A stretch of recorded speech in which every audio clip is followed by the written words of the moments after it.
शिरोदिनि वासिनि विष्णुविलासिनि जिष्णुनुते भगवति हेशिति कण्ठकुटुम्बिनि भूरि कुटुम्बिनि भूरि कृते जय जय हे Mahishasuramardini रम्यकपर्दिनि शैलसुते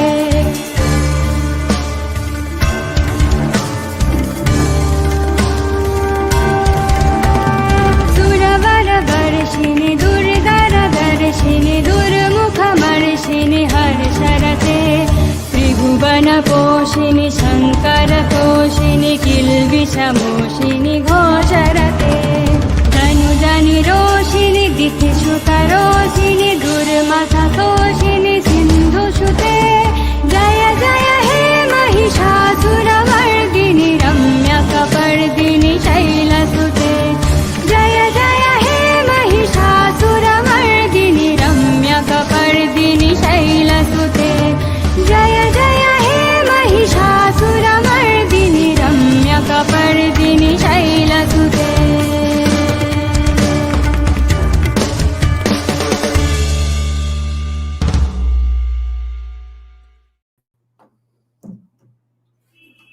Hi guys, thank you for joining the live stream. Let me know if the audio is coming fine or not.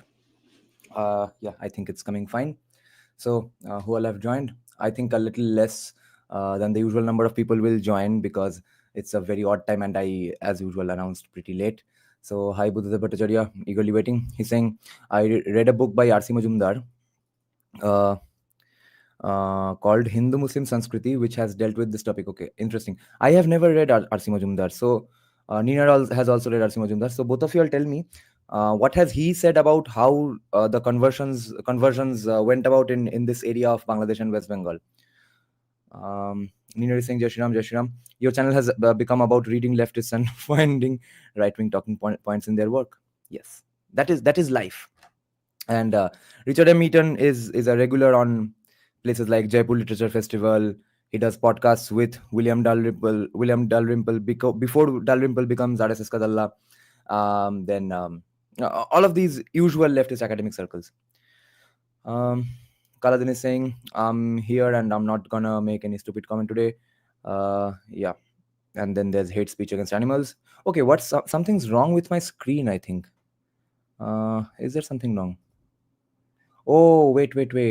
The background got changed. How did it happen? This is supposed to be my background. No, this is supposed to be my background. Yeah, आज क्या हो गया था? अचानक से सब reset हो गया है. अरे क्यों हुआ? Is the audio quality fine, or have they changed the mic receptor as well? Let me just check though. Camera, audio is my mic. Okay, nice. Because the graphics for the comment has also changed here. Okay, Nina is saying he doesn't talk much about conversions in Muslim era, but he did mention the reasons for conversions during British times. Okay, Dada, make the screen larger. Okay. It looks too much like a college professorial discussion seminar sort of a thing, which becomes, I guess, a little less YouTuber-ish. So I have a fear that people, at least newcomers, will get turned off and not check out the channel at all. So I try to keep a YouTuber-ish vibe. Okay, Nina is saying, according to him, R.C. Majumdar, when British first came, Hindus were 60%, but that reversed by 1905 partition time, if I'm not wrong, right? Muslims were 60% in 1905. Okay. Rishi Jai Bhairav Baba. It is in Bengali though, I see. RS long live Shakta, long live Shakta. Okay then, let's start. Nice.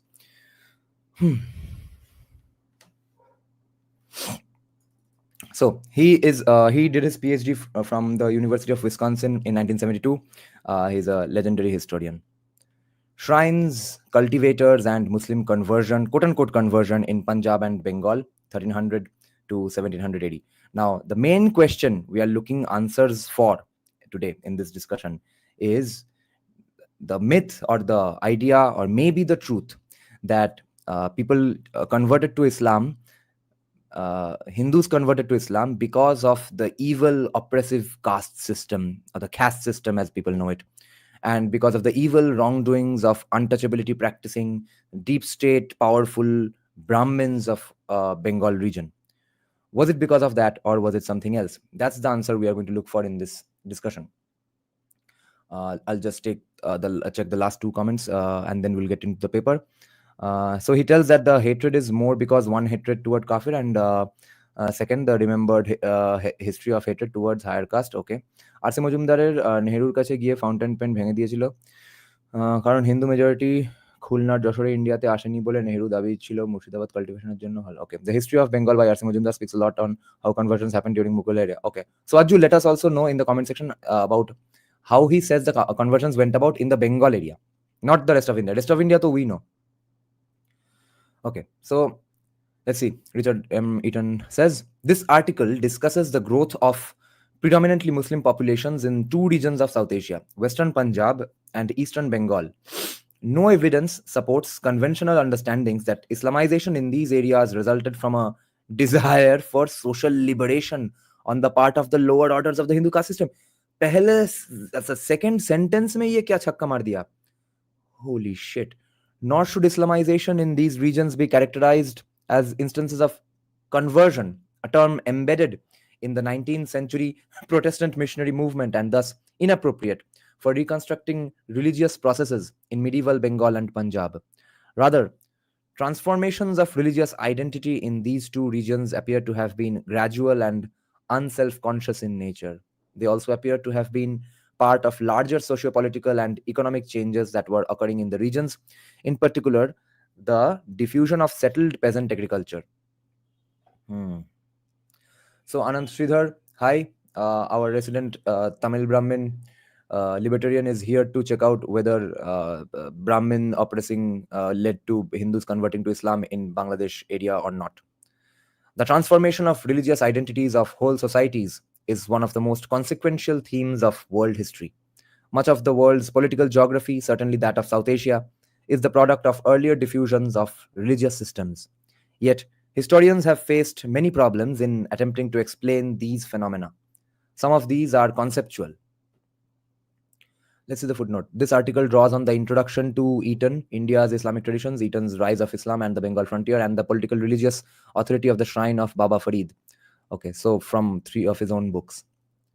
So some of these are conceptual in nature. What is conversion? What indeed is religion? Since any society-wide religious transformation necessarily involves change, what exactly is changing? Can non-religious factors be linked causally to religious change? And if so, how? There is also the empirical issue of identifying reliable indices of religious change. These issues take on special significance in South Asia, a region where the past is seen not as some remote prologue to the present of interest to none but antiquarians. Rather, India's past is a fiercely contested terrain onto which today's struggles, especially communal issues, are often projected. Nice, he's being pretty deliberate here. When is this paper written? Can anyone tell me that? And interestingly, the version I have, the name is and Muslim conversion. Just see the name. Just let me know when is this paper from. It's called Shrines, Cultivators and Muslim Conversion in Punjab and Bengal. Okay. Challenges of explaining quote-unquote conversion. The present article considers the growth of substantial Muslim communities in two major regions of South Asia, Western Punjab and Eastern Bengal. As the first forms, the Western Punjab region forms the core of present-day Pakistan, and the second, the nation of Bangladesh. The growth of Islam in these two regions is of great historical significance. Yet, the dominant theories of conversion to Islam in South Asia are all seriously flawed. The oldest of these stresses the role of military force in the diffusion of Islam in India and elsewhere, which happened in the rest of India, of course. This idea attained special prominence in the late 19th and early 20th centuries, when much Orientalist scholarship identified Islam with violence and the warrior as Islam's quote-unquote ideal type. But proponents of a conversion by the sword theory seem to have confused conversion to Islam with the extension of Turco-Iranian rule in North India after circa 1200, a confusion originating in too literal a translation of Indo-Persian chronicles that narrated the Islamic, quote-unquote Islamic conquest of India. In these accounts, one often meets with ambiguous phrases like, quote-unquote, they submitted to Islam. They themselves wrote those things, or, quote-unquote, they came under submission to Islam. in which quote unquote Islam might mean the religion, the state, or the army. But a contextual reading of such passages suggests that it was usually the Indo Muslim state and more explicitly its military arm to which people were said to have submitted and not the Islamic faith. Moreover, if Islamization had ever been a function of military or political force, one would expect that those areas exposed most intensively to rule by Muslim dynasties would today contain the greatest number of Muslims. However, the opposite is the case. What the fuck? As those regions where the most dramatic Islamization occurred, such as eastern Bengal or western Punjab, lay on the fringes of Indo Muslim rule. Hmm. Is this factually correct though? Let's see. I don't think I'm more educated than this guy at least. Where the means of coercion were necessarily weakest. Others sought to, because what I'm thinking is, weren't Muslim kings prevalent in Bangladesh already, and after that the Islamization happened, or was it the other way around? If it was the other way around, then of course he's definitely right. Others sought to explain Islamization in India in terms of political patronage, arguing that conversions followed the granting of non religious favors from the ruling class, such as relief from taxes, meaning jizya, for which no one asks reparations these days, or promotion in the bureaucracy. ये तो favorite है सबका. It is true that in the early 14th century, some Indians presented themselves as new converts to the Khalji sultans, who in turn rewarded them with robes of honor according to their rank. According to 19th century, is this when the Chaudhuri surname begins to be given out to anybody and everybody in the entirety of Bangladesh, both to Muslims and Hindus? According to 19th century census reports, many landholding. What the fuck?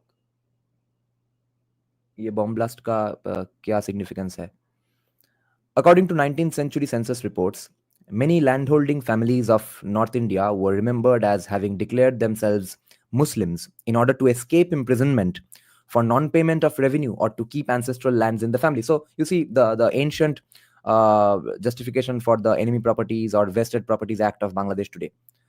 However, although this kind of explanation might help account for the relatively low incidence of Islamization in the heartland of Indo-Muslim rule, the Upper Gangetic Plain and Delhi Doab, it cannot explain the massive growth that took place along the political fringe as in Punjab or Bengal.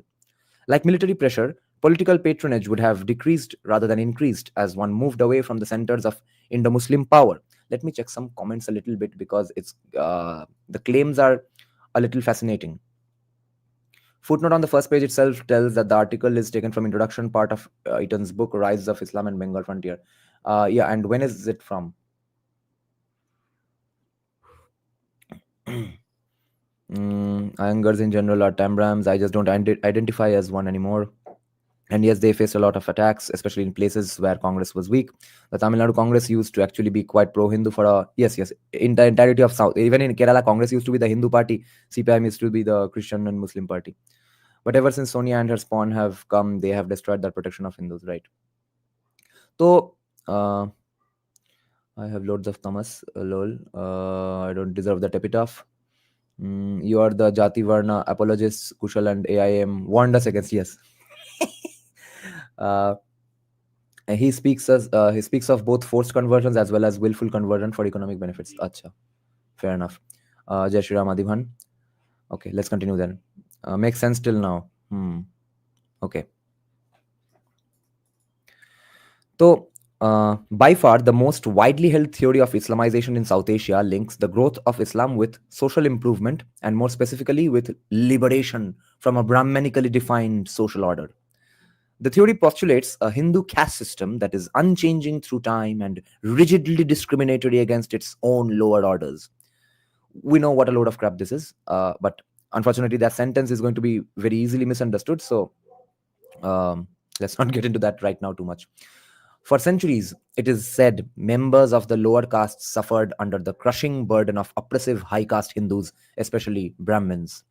Then, when Islam, quote unquote, arrived in the Indian subcontinent, carrying its liberating message of social equality as preached in most versions of the theory by Sufi sheikhs, these same oppressed castes seeking to escape the yoke of Brahmanic oppression and aware of a social equality hitherto denied to them, converted to Islam en masse.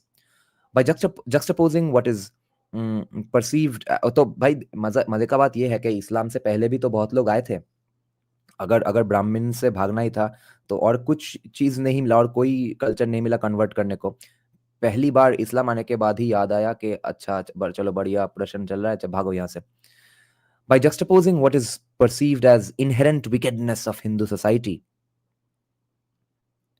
and the inherent justice of Islam, this theory identifies motives for conversion that are, from a Muslim or indeed a Christian perspective, eminently praiseworthy. कि हाँ ऐसा है तो conversion तो बढ़िया ही था.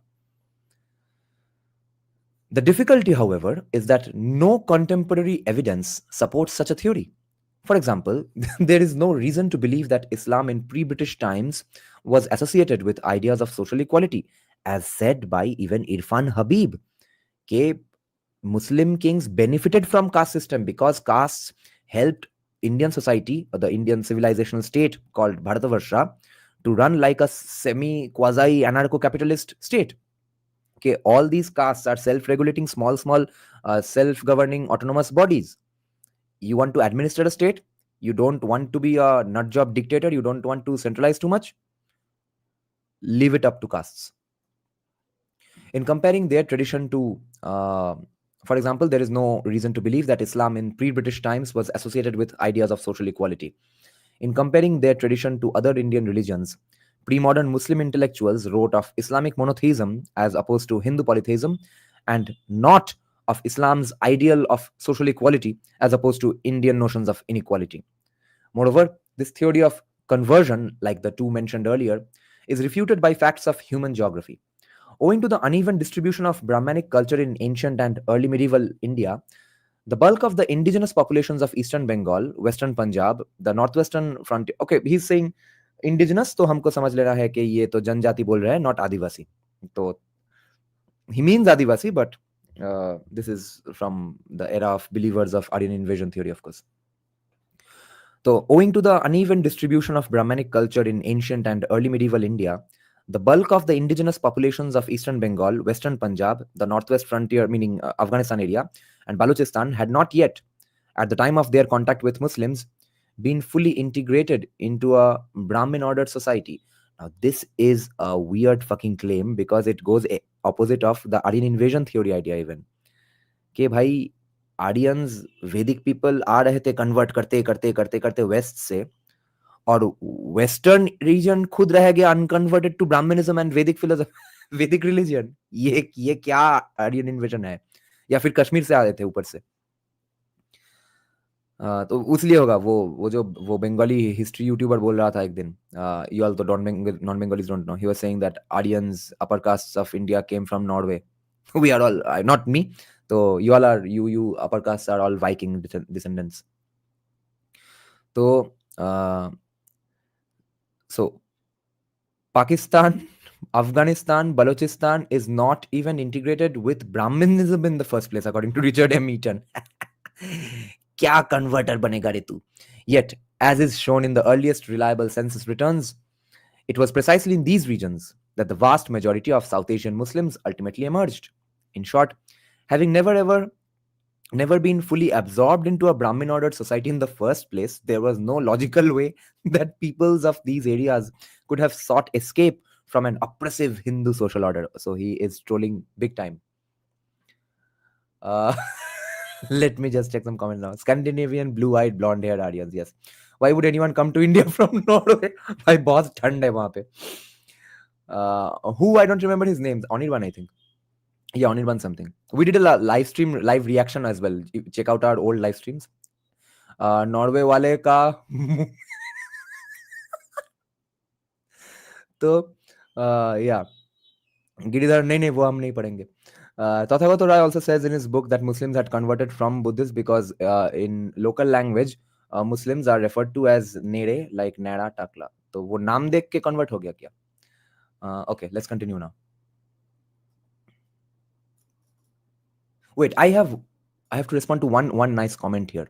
Someone is saying equality is a myth, my friend, and it isn't. Interestingly, that is Irfan Habib's criticism of the caste system. which I can actually be at peace with as a libertarian. He's saying the caste system is not bad because it's an evil Hindu Brahminical oppression thing. He's saying casteism is bad because, or caste system, it was not really a system. The occurrence of castes is a bad thing because it creates hierarchies. And हमको तो पता है free market वालों को तो भाई hierarchy वस्तु के होना ही है. इक्वालिटी करने जाओगे तो क्या होता है हम सबको पता है. He is criticising it only for that कि देखो just like any hierarchical ranking inequality is bad for those similar reasons, that's like today's capitalism is bad, rising income inequality is bad. In that same way, even the caste system is bad. He's not saying anything more than that. In fact, he trolls the fuck out of Dumo, who says that caste system came out of Hindu scriptures. Okay, so we can live with Irfan Habib's criticism of caste system. And they converted to Islam. Okay. So Brahmin ordered society. Yeah. Let me check this footnote. This footnote is pretty big. अरे नीचे इतना मच्छर काट रहा है, मुझे distract होना पड़ रहा है. For example, the historian K.A. Nizami writes, quote, when the Muslims conquered these caste cities, they threw open their gates to everybody, with the result that the egalitarian principles of Islam attracted large number of non-caste Hindus and professional groups to कहाँ गया footnote बाकी का to अरे rest of the footnote कहाँ है? The fuck?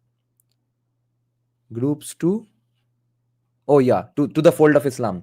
It was this conversion of the lower caste population. So he's putting out, he's steel manning the argument, okay, which he trolls here. It was this conversion of the lower caste population to Islam which swelled Muslim society in this country. By the way, just Google this guy. Who is this? K.A. Nizami. ये कौन है जो कि ये बोल रहा है कि वो मतलब conversion इसलिए हुआ था casteism की वजह से.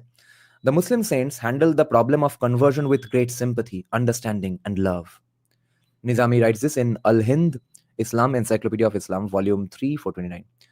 To many, writes I.H. Qureshi of the early Islamization of Sindh, quote, to many, Islam appeared as a deliverer from the tyranny of Hinduism, and deliver us from evil and deliver us from casteism. And the example of tolerance set by the Arabs seems to have inclined many a Buddhist heart towards Islam. Okay, this is also in line with what Tathagata has said, that most Buddhists converted to Islam. See Qureshi's book, Muslim Community of the Indo-Pakistan Subcontinent. K.A. Nizami's explanation of mass Islamization in India was perhaps influenced by the writings of Muhammad Habib, Hamare Irfan Habib ke pitaji, who in 1952 speculated, without citing evidence, that the Islamic notion of human equality promised some hope to people occupying the lower orders of the Hindu caste system. Remember, Muhammad Habib को जो बिठाया गया था अलीगढ़ में, वो Aligarh gradually जो अलीगढ़ का काम होने वाला था उसके लिए ही उन्हें बिठाया गया था. तब के लीडर्स को भी पता था ब्राह्मण भोजन कैसे करना है, तो वो ब्राह्मण भोजन करवाने के लिए ही मोहम्मद हबीब को वहां पे बिठाया गया था.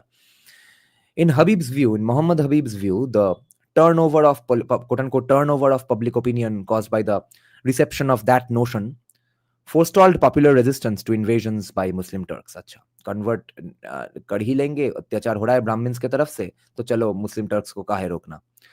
Muhammad Habib writes this in Introduction to Eliot and Dowson's History of India, Volume 2. See Friedman's work called Medieval Muslim Views of Indian Religions. In fact, the idea that Islam fosters social equality as opposed to religious equality seems to be of relatively recent origin. Oh my God.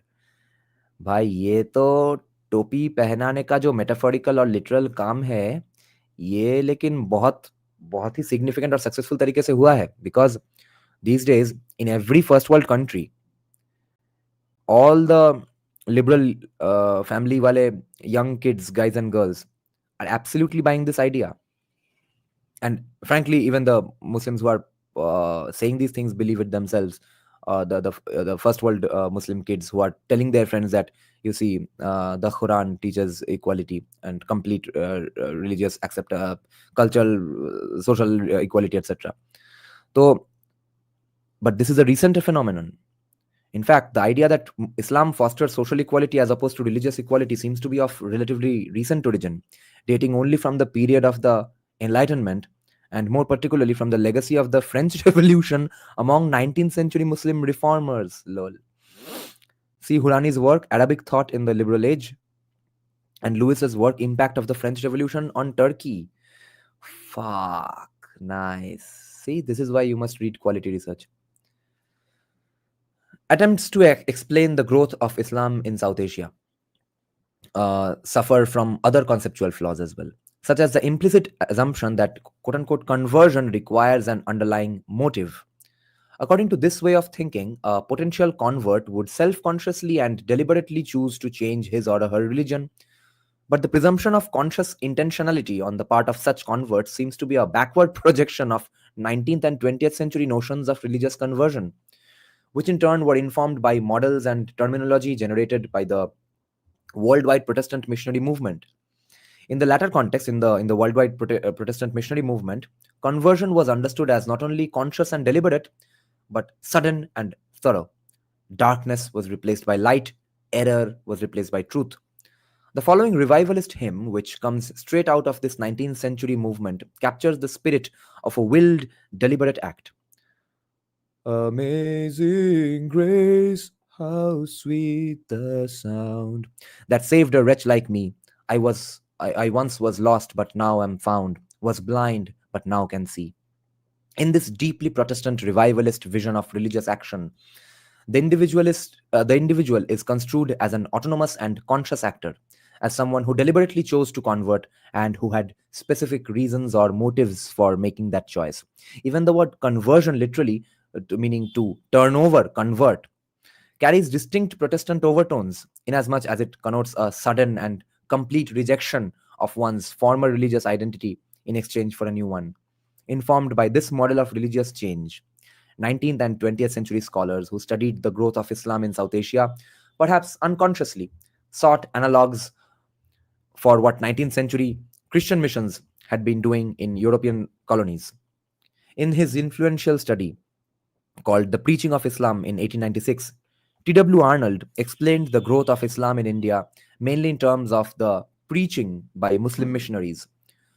Not surprisingly, scholars writing in this tradition found motives for quote unquote conversion to Islam, for example, a desire to escape Brahminical oppression or to achieve social equality, that reflected contemporary debates both within and beyond missionary circles over the dynamics of conversion to Christianity in British India. वो सब कि हम हमारा argument है कि इस reason से लोग क्रिश्चियनिटी में कन्वर्ट कर रहे हैं, और फिर फ्रेंच एनलाइटनमेंट का भी इन्फ्लुएंस, ये दोनों मिला के अचानक इंडियन मुस्लिम्स बोलना शुरू करते हैं कि भाई इस्लाम में कन्वर्जन भी इसलिए हुआ था. But the projection of this Protestant model backward into medieval or early modern eras did considerable violence to the contemporary data, which do not indicate deliberateness or intentionality of any sort, much less specific motives for conversion, such as those just mentioned. Nothing in pre-British Indian sources suggests that there ever occurred among whole communities a conscious or dramatic turning over, that is, conversion of religious identity, that involved a complete rejection of a former identity and an embracing of an entirely new one. Yes, I remember this being discussed. Yes, all these happened kind of after Sir Syed Ahmed Khan's reformation. Okay, and which is why the Ashraf versus Pasmanda, let's say, cleavages also begin, because Pasmandas used to have kind of Indian Hindu food habits, a lot of Hindu symbology in their lifestyle, marriage ceremony, etc. And they would pronounce the Z ucharans with J. Like, अगर नाम है अजीज, तो पसमंदा बोलेगा कि हमारा नाम अजीज है. Like वो गैंग्स ऑफ वासेपुर का फेमस लाइन, हम अजीमे बोल रहे हैं, अजीम नाम है अशरफ उच्चारण में, वो अब यूपी का पसमंदा बोल रहे हैं, हम तो अजीमे है. तो many such things go on. And then even in Bangladesh, therefore, all the pronunciations of J later later get transformed into Z, because that's the Arabic pronunciation. And then even normal Bangladeshi Hindu Bengali pronunciations also change. The way Bangals say that Zamu instead of Jabo. So all those J becoming Z is sort of Ashraf influence, I think, or Arabic influence at least. So And because of those reasons, Ashraf used to be and still are bullied in elite Muslim circles and elite Muslim colleges. अगर कोई गांव से कोई पसमंदा जा रहा है, वो जाके उसका उच्चारण है यूपी के जैसा, और वो हैंग आउट कर रहा है दिल्ली में 4 जनरेशन बैठे एलीट मुस्लिम कोई फैमिली से बिलोंग करता हुआ एक स्टूडेंट के साथ, तो वो उसका मजाक उड़ाता है जामिया में भी और अलीगढ़ में भी, according to Pasmanda activist at least. Buddhadev, so he's saying that there was no reason, it just happened. No, uh, he gets into that. But the rough idea he has already given, okay. वो exemption from jizya, and just you'll get to the tribal part. I know some of that. I don't want to articulate it myself. Even Hindi has the word Z, and it has come from, and Hindi is half Arabic anyway. So how does Hindi having Z mean anything? In my neighborhood, there is a Muslim family named Jalaluddin, whose grandfather name is Kartik. Hindi doesn't have Z, Urdu has Z, right? Now, the Kashmir king, Butshikan, converted the Kashmir area through force. Yeah, there are enough evidences of that as far as I know. दादा beer biceps podcast में कोई औरत है जो गलत history बता रही है, आपने देखा? You mean the Dravidian historian, right? Yeah, I agree with a lot of facts she was saying. Her interpretation of the facts were wrong. Like when she says that there was Dravidian history distinctly, then the Vedic people came and converted them or destroyed those cultures, and based on which they say that Shiva is not Hindu, etc. But वो integration accommodation ही हुआ था, तो अब तुम उसको बोलो कि नहीं ये था द्रविडियन, वो नहीं था द्रविडियन, या फिर तुम बोलो कि हाँ ये था एक नॉन वैदिक एक कल्चर जो कि हर जगह में ही था. हर जगह में ऋग्वेद नहीं पहुंचा था, बट जब ऋग्वेद वाले पहुंचे सबको इंटीग्रेट कर दिया गया, सबके देवताओं को इंटीग्रेट कर दिया गया, सबके शामन्स को भी अपने पुरोहित के साथ इंटीग्रेट कर दिया गया. तो उसमें अगर तुम एक टोन डाल रहे हो, एक कलर छिड़कना चाहते हो उसमें, कि एक इन्वेजन जैसा कुछ वाइब देते हैं, थोड़ा कॉलोनियलाइजेशन जैसा एक लेक्सिकॉन टर्मिनोलॉजी उसके ऊपर चढ़ाते हैं, just to come across as cool victims of oppression etcetera. That's unfortunate, and of course basically lies, but the facts are facts. I checked out a bit of it. I was too frustrated with the tone of the interview, but the little portions I checked, the facts were correct. She said only after the Guptas temples were built. What a joke! Yeah, that's a common sort of a consensus in academic circles, and I have no idea about this particular fact, so I don't even feel angry or happy about this. Hindi does have J and Z. Yes, and the Z has come from Arabic. In original Devanagari, Z was there, Ja was there, Z was added later on, right? Okay, let's continue.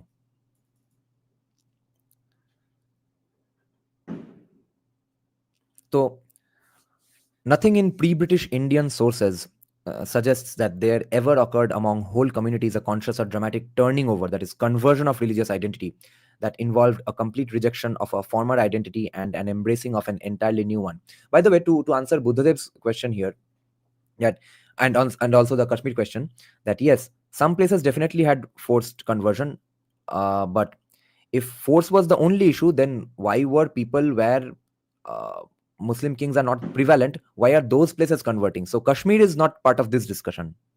He's discussing places like Western Punjab and Bangladesh specifically, because that's the name of the paper even. कि ये जगह सब were on the far away peripheries of Muslim rule. तो यहाँ पे सबसे ज्यादा मुस्लिम कैसे बन जाते हैं? That's his question.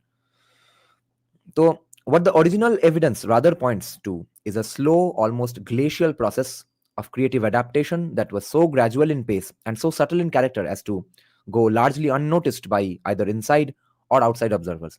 Which is why, like we were discussing even last night in the last night's podcast with Mysterious Sociologist, that even today, I personally know Muslim areas in Badipur, Joynagar areas, okay, where Muslims worship idols of certain loco devotas, and they say that they are Muslim gods of some sort. It's absolutely weird. Yet another difficulty with most models of Islamic conversion is that they share a vision of Islam as a monolithic and pure essence that somehow spread to India. At the same time, The Indian convert is construed as a passive recipient of a foreign creed that had been carried to and within the subcontinent by some mediating agency. One of the principal metaphors used to capture this process, as Joya Chatterjee has noted, is the botanical one of transplantation. Quote, biological metaphors of insemination, implantation, and germination, uh, Chatterjee writes, abound in scholarly writing on conversion to Islam. Inevitably, the role of the host society is seen as passive, merely receiving the living seed which takes root, grows, and struggles to survive. And whether the cultural distance between the host society and Middle Eastern cultures is great, the soil is deemed to be too poor to sustain a healthy tree. The Islam that grows in such soil will inevitably be a poor, debased sort of faith. End quote. Reliance on transplantation metaphors are also served to explain what many considered an incomplete Islamization among South Asian communities. Because if the young shoots arising from the transplanted seed of Islam had to struggle through India's thick religious foliage, the result would be either stunted growth or hybridization. This is the footnote here. Either way, the pure religion of Islam would be in some way compromised. The same metaphor also informed the notion of syncretism, a term that normally refers to religious mixing. But the term also carries generally negative connotations owing to the a priori assumption that any religion that is conceived in terms of pure essence will, if mixed with another religion, yield debased, diluted, or distorted offspring. This is perhaps why one often detects a note of disapproval in discussions of traditions such as peer veneration or tomb cults, as if the people practicing such traditions did not understand true Islam and, in their ignorance or confusion, had allowed these un Islamic influences to be carried into their devotions or beliefs. Yes, similarly, so many peer mosques and tombs of peers are worshipped by countless Hindus. They bow down in front of it, do pranam, etc., give pranami, etc. There's a famous deity worshipped equally by both Muslims and Hindus called Ola Bibi, some ancient foreign deity, forest deity. So, whatever he's discussing, I know evidences of that. Adibhan, isn't that too obvious?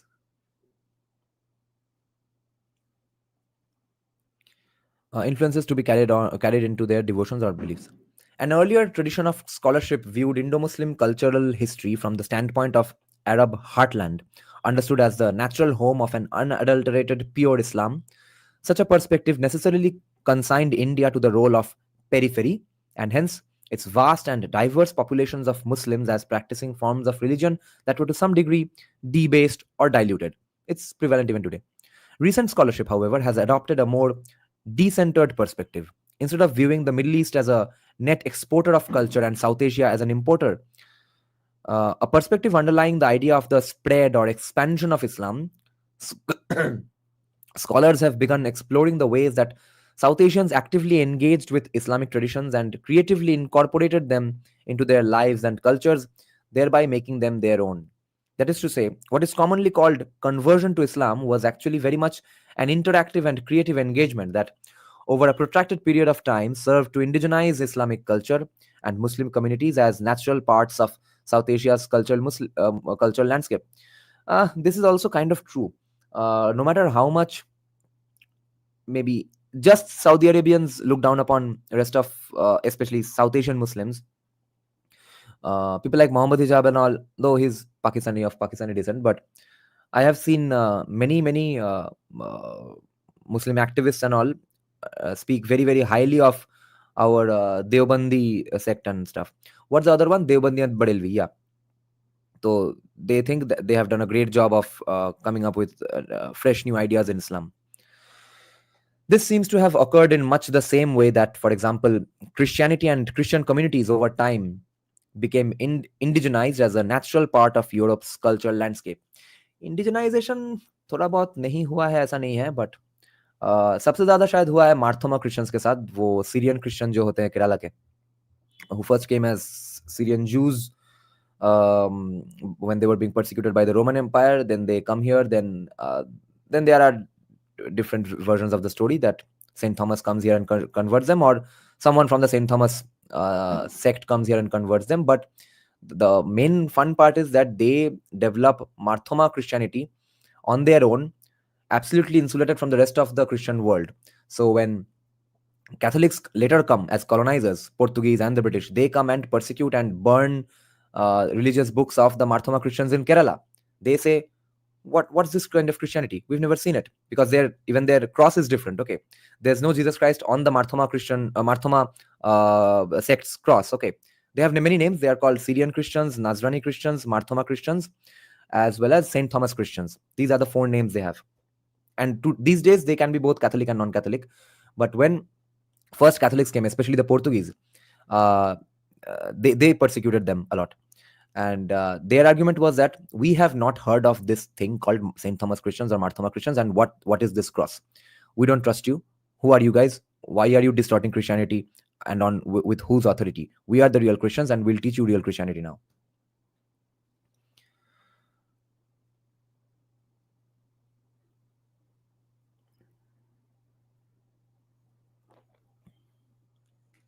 That is to say, what is commonly called okay. So this seems to have occurred in much the same way that, for example, Christianity and Christian communities over time became indigenized as a natural part of Europe's cultural landscape. So, as K.A. Nizami, again, K.A. Nizami writes, since most Indian Muslims were converts from Hinduism, it was not possible for them to break away completely from their social background. ये देखो, एक घाव उसके ऊपर 4 बैंडेड. पहले एक झूठ बोल दिया, अब एक झूठ के ऊपर अब 30 झूठ बोलना पड़ेगा एक्सप्लेन करने के लिए. पहले बोला कि देखिए ऐसा है कि इतना ब्राह्मणिकल अत्याचार चल रहा था इसलिए कन्वर्ट कर गए. अब एक्सप्लेन कर रहे हैं कि इस्लाम में आने के बाद भी कास्टिज्म क्यों चला. तब बोल रहे हैं कि देखिए अब तो है भोसरी वाले ही, तब आ भी गए, कास्टिज्म नहीं छोड़ पाए, तो हम क्या करें. In varying degrees and at different levels, the Hindu traditions and customs were consequently continued among the Muslims. In certain rural areas where conversion was not complete, many of the social customs, even some religious practices of Hinduism, which had become a part of their social life, were accepted. Irfan Habib says, no one even screwed with the caste system. Now we get to Bengal. Let me have a bit of tea and check some comments for just 2 minutes.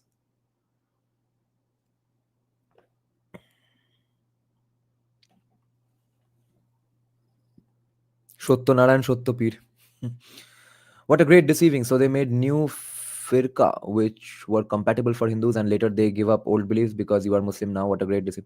And all this was majorly mostly done by Sir Syed Ahmed Khan. The Islam you are seeing today in India is mostly created by Sir Syed Ahmed Khan.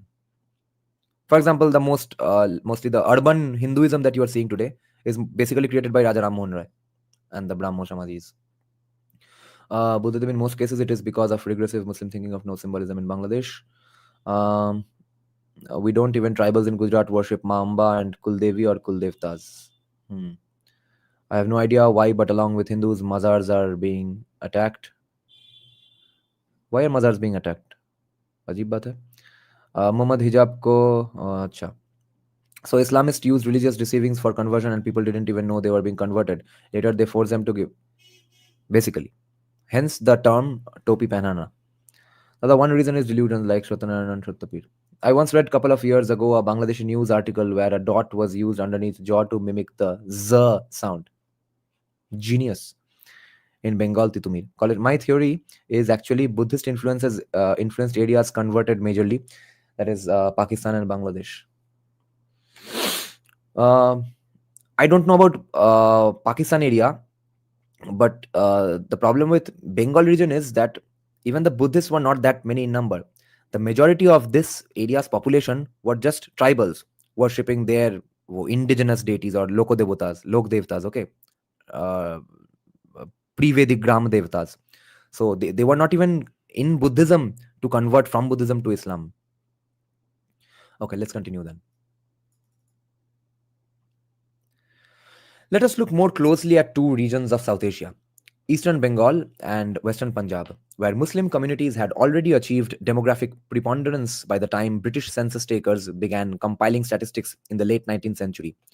The religious change that occurred in Eastern Bengal between the 13th and 18th century, conventionally glossed as conversion to Islam, was actually the dimension of a total transformation of Bengali society, economy, culture, and the land itself. An outstanding feature of Bengal, a flat, naturally forested riverine delta, has been the long term eastward movement of its major river systems. By depositing the rich silt that made possible the cultivation of wet rice, these rivers established the material basis of Bengali society and culture. Nodimatrik Desh. But they never remained fixed in place, yes. Whenever the sediment carried by the rivers caused their beds to attain levels higher than the surrounding countryside, water spilled out of their former beds and moved into adjoining channels. Yes, he's basically drawing upon either directly Nihar Ranjan Rai's research or some people who have read Nihar Ranjan Rai's work, because I have read the same things in Nihar Ranjan Rai's book called Bangali Itihash. In this way, the main course of the Ganges, which had formerly flowed down the present Bhagirathi Hooghly channel by Kolkata in West Bengal, was replaced in turn by the Bhoirab, the Mathabhanga, the Gorai Modhumati, the Arial Khan, and finally today's Podda Meghna system. These he is drawing from Niharanjan Majumdar, Niharanjan Rai. Yeah, I've read all these things in his book. Thus, the delta as a whole experienced a gradual eastward movement of civilization as pioneers in the more ecologically active regions cut virgin forests, thereby throwing open a widening zone for field agriculture. अब agriculture कौन करेगा? रहे अब तक यहाँ पे लोग कौन है? फॉरेस्ट ड्वेलर्स बना रहे हैं क्या agricultural land? Hence the story unfolds now. Although these processes had been in motion for a very long period of time, they intensified dramatically after the late 16th century, when the great Ganges river system, abandoning its former channels in western and southern Bengal, linked up with Padma. European maps drawn between 1548 and 1779 clearly reveal this eastward shift. Yes, Niharanjan Rai's work has this. Already in 1567, the Venetian traveler Cesare Federici noted that ships were unable to sail north of Satgaon on the old Ganges. Satgaon is probably Chittagong, right? Because Chattogram, Satgaon, Satgaya is the language of Chattogram. Is this Satgaon Chittagong only? Does anyone know? Is Abir Zen here today? No, he's not. Noted that ships were unable to sail north of Satgaon on the old Ganges, that is today's Bhagirathi Hooghly in West Bengal. At about the same time, the Ganges silted up and abandoned its channels above Gaur, as a result of which that venerable city, which for nearly 4 centuries had served as the capital of Muslim rulers in the delta, suffered a devastating epidemic and had to be abandoned. Gaur, Malda. Writing in 1574, just after Mughal troops marched down from Delhi and conquered Gaur, the chronicler Abul Fazl remarked that the Ganges River had divided into two branches at nearby Tanda. One branch flowing south to Satgaon and the other flowing east towards Sonargaon and Chittagong. Okay, so Chittagong is not Satgaon. So Shatgram, I guess.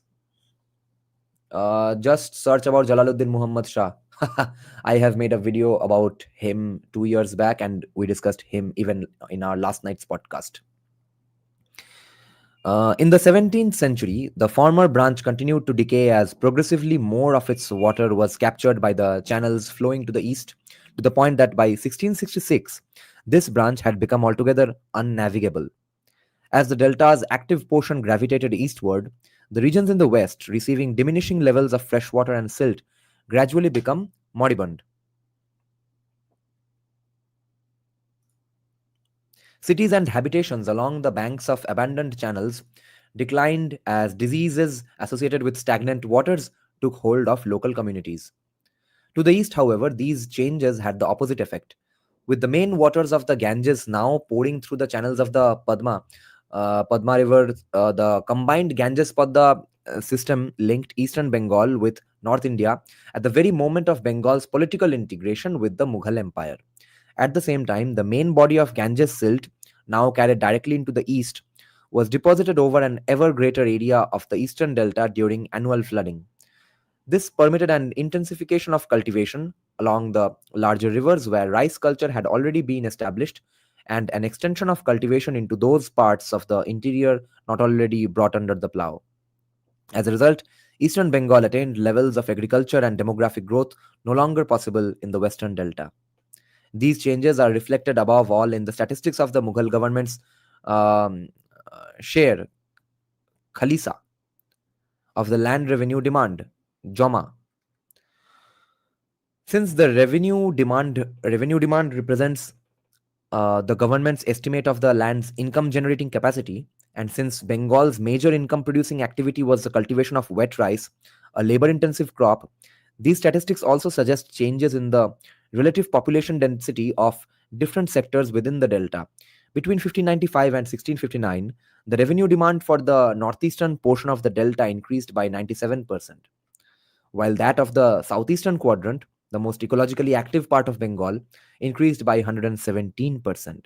On the other hand, the revenue demand for southern southwestern Bengal, an ecologically older sector, southwestern Bengal, okay, increased by only 54% in this period, while that for northwestern Bengal, the most moribund part of the delta, actually declined by 13%. Bengal as a whole, but especially the eastern sector, was so productive that by 16th century it had become the world's major exporter of rice.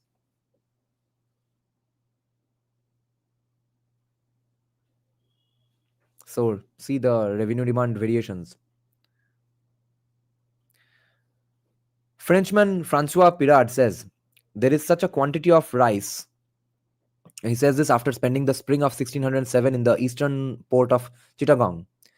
There is such a quantity of rice that besides supplying the whole country, it is exported to all parts of India, as well to Goa, Malabar, as to Sumatra, the Malucas, so meaning Malaccan Strait, and all the islands of Sunderland.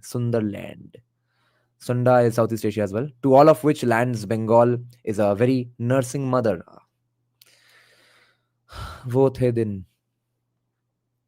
To all Southeast Asia and entirety of India, Bengal is a very nursing mother. No wonder Shakta traditions of Bengal worship the mother, who supplies them and their entire subsistence and food. You see, we were discussing a few days back that Judeo Christian values versus Greco Roman values. Focus on naturalism in Greco Roman philosophy versus the focus on supernaturalism on Judeo Christian philosophy. So, again, at the very first step, when you go beyond nature or ignore nature deliberately and focus or have faith on the supernatural, that's when you start getting removed and far removed and twice removed and thrice removed from reality and how reality operates, how sanatan eternal principles of nature operate. And I'm a big fan of nature based explanations of theology, like Hinduism is Hinduism because it was born in India, and Hindu rishis admit they have never said that no, we were such geniuses that we could have made Hinduism anywhere else. No, Hinduism happened because it was born in India. The way it is because it was in India. Hence, India is the sacred land. Hinduism could not have happened elsewhere. Bharatvarsh के कर्ण कर्ण में शिव जी है because people are those rishis are giving the due credit to the land, to the fertility of the land. On the other hand, supernaturalism, centralization, dictatorship, authoritarianism, brutality are the obvious go-to livelihoods and lifestyles of desert cultures. So if so far what I'm getting a hunch of is that Richard Eaton is getting to nature-based explanations of conversion, I'm inclined to believe him, especially if he's saying that Brahmins had nothing to do with it, Brahmin oppression, and especially since it's a non-controversial fact that most of this Bangladesh region was populated by forest dwellers, tribals.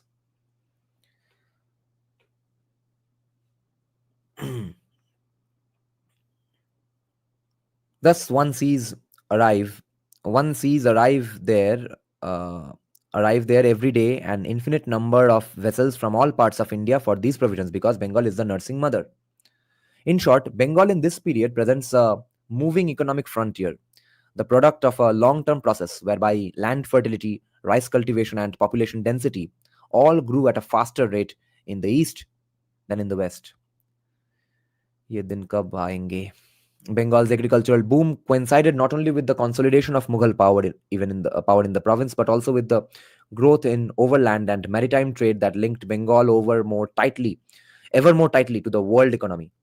Ever since the Turkish conquest of the delta in the 13th century, The export of Bengali textiles into Indian Ocean markets increased. Later, during the twilight years of the Bengal Sultanate, Portuguese merchants intruded into the Bay of Bengal, establishing trading stations in both Chittagong and Satgaon in the mid 1530s.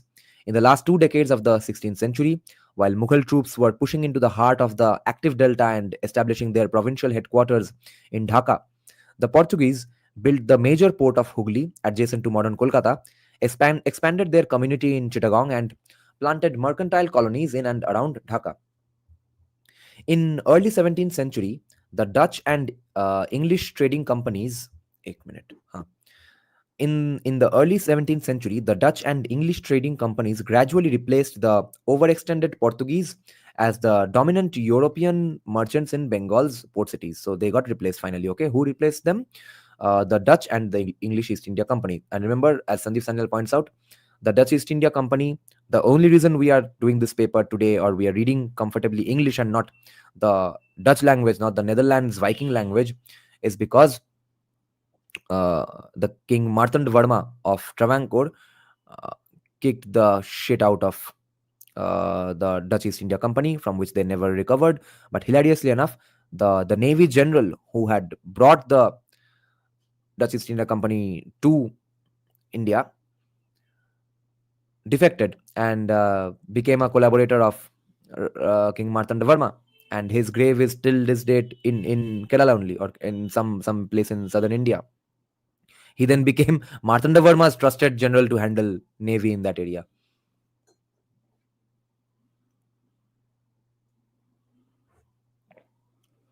Granted permission by the Mughal court in 1635 to trade in Bengal, the Dutch East India Company opened a trading station at Hooghly the following year.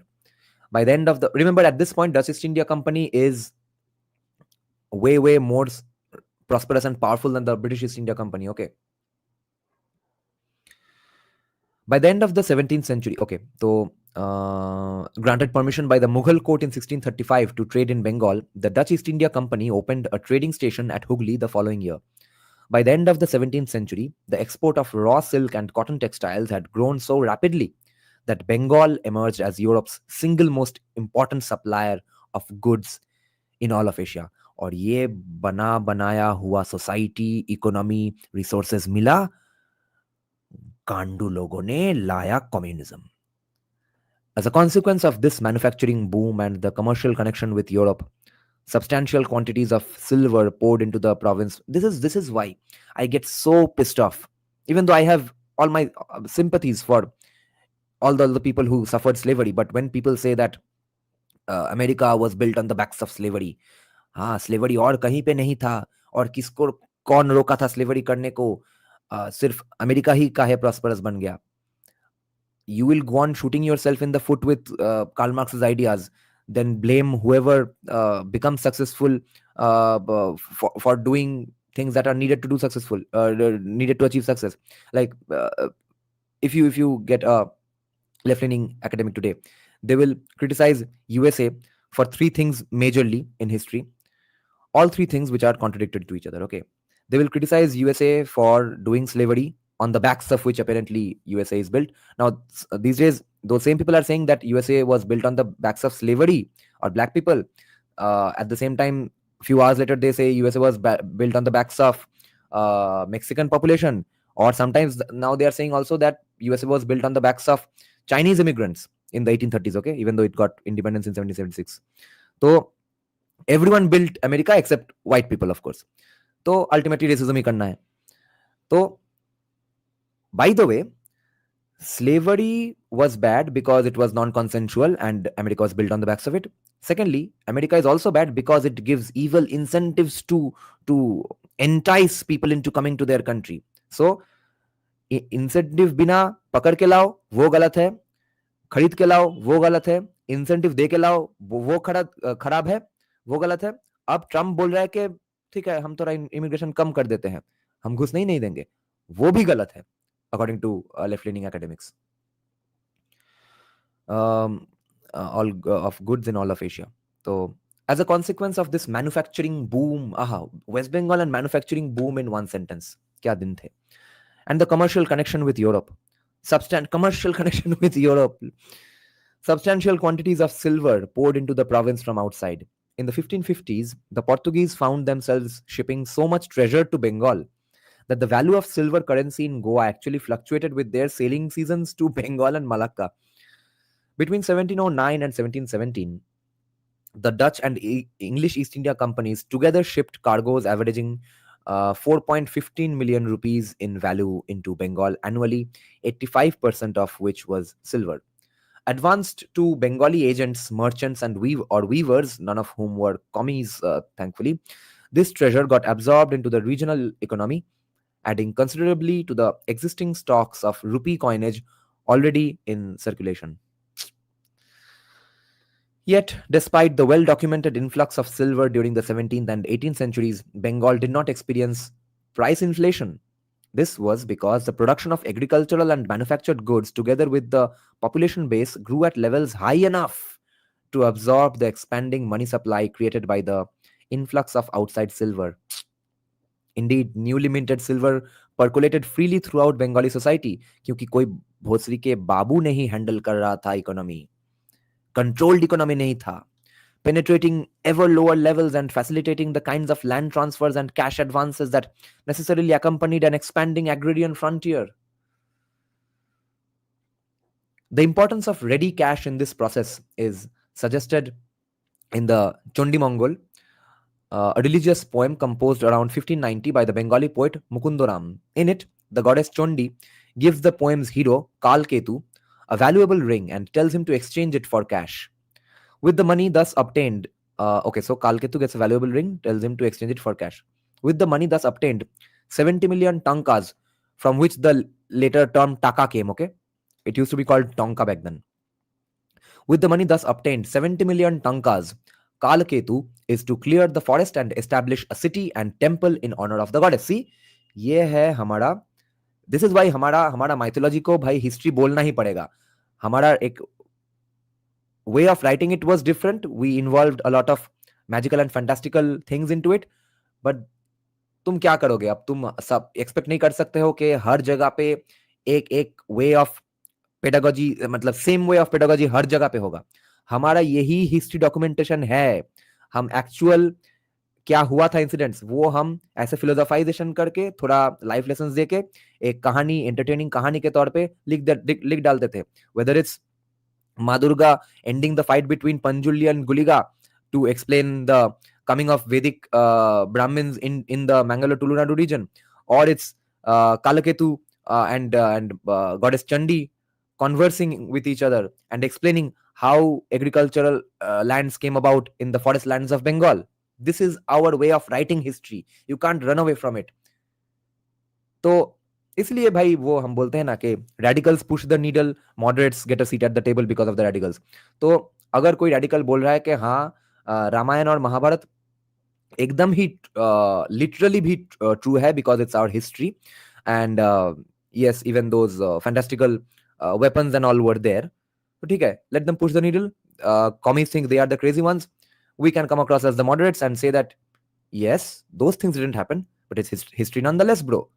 History नहीं बोल के अब तुम बच नहीं पाओगे, क्योंकि हमारा डॉक्यूमेंटेशन का प्रोसीड्योर यही था. हम ड्राई एक्सेल शीट में डॉक्यूमेंट नहीं करेंगे, क्या उखाड़ लोगे, हम ऐसे ही लिखेंगे, हम ऐसे ही लिखते थे. Kalaketu is to clear the forest and establish a city and temple in honor of the goddess. This is why I regret not having finished the Chandranath Boshu book Hindutva as of yet. But his Bhumika, the introduction to the book, oh my god, what beautiful writing. And he explains clearly why these things are history.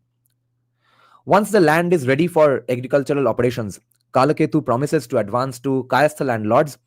And who was becoming Kayastha, वो कहानी में घुसेंगे तो और बवाल हो जाएगा. कौन कैसे कायस्थ बन रहा था. Kalaketu is to clear the forest and establish a city and temple in honor of the goddess. Once the land is ready for agricultural operations, Kalaketu promises to advance to Kayastha landlords as, ये सब चुंडी Mongol में हो रहा है, ठीक है, एक poem में, एपिक पोएम में. Kayastha landlords, Kalaketu goes to Kayastha landlords as much cash as they need, promises to advance to Kayastha landlords as much cash as they need for their own thousands of laborers to come and settle on the newly claimed lands. This points not only to the high level of monetization in late 16th century Bengal, but to the role that cash played in transforming virgin jungle into settled agrarian communities. Yeah, good scholarship, bhai. In sum, a number of factors, natural, political, economic, combined to create the 17th century's booming rice frontier in the eastern delta. The eastward movement of Bengal's rivers and the eastward movement of Bengal's rivers and hence of the active delta, the region's political and commercial integration with Mughal India, and the growth in the money supply as outside silver poured into the region in payment for locally manufactured textiles. This is such good work, man. Um, and I like, especially, I enjoy as a sort of an entertainment value these papers, which sort of take you away to a different zone. You visualize such a different timeline. You're forced to visualize such a different timeline. What is most relevant to our discussion of conversion, however, is that these changes in eastern Bengal coincided in time and place with the earliest appearance of a Bengali Muslim peasantry. In 1567, Cesar Federici noted that the entire population of Shondweep, Shondip, Shondip, a large island in Bengal's southeastern corner opposite Chittagong, was Muslim. In 1599, a Jesuit missionary named Francis Fernandez, touring the rural districts near Narayanganj in southeastern Dhaka district, noted that the people are nearly all Mahometans. In 1638, the Mughal governor of Bengal complained to the Raja of Arakan about Portuguese raids along eastern Bengal's Noakhali coast, where the governor claimed the Portuguese had been committing depredations on the Muslim masses. Two facts are relevant to understanding the connections between eastern Bengal's agricultural boom and the appearance of a Muslim peasantry. First, prior to the advent of Mughal rule in Bengal, from the 1590s, the masses of eastern Bengal, unlike those of the western delta, were not yet firmly integrated into a Hindu social religious order.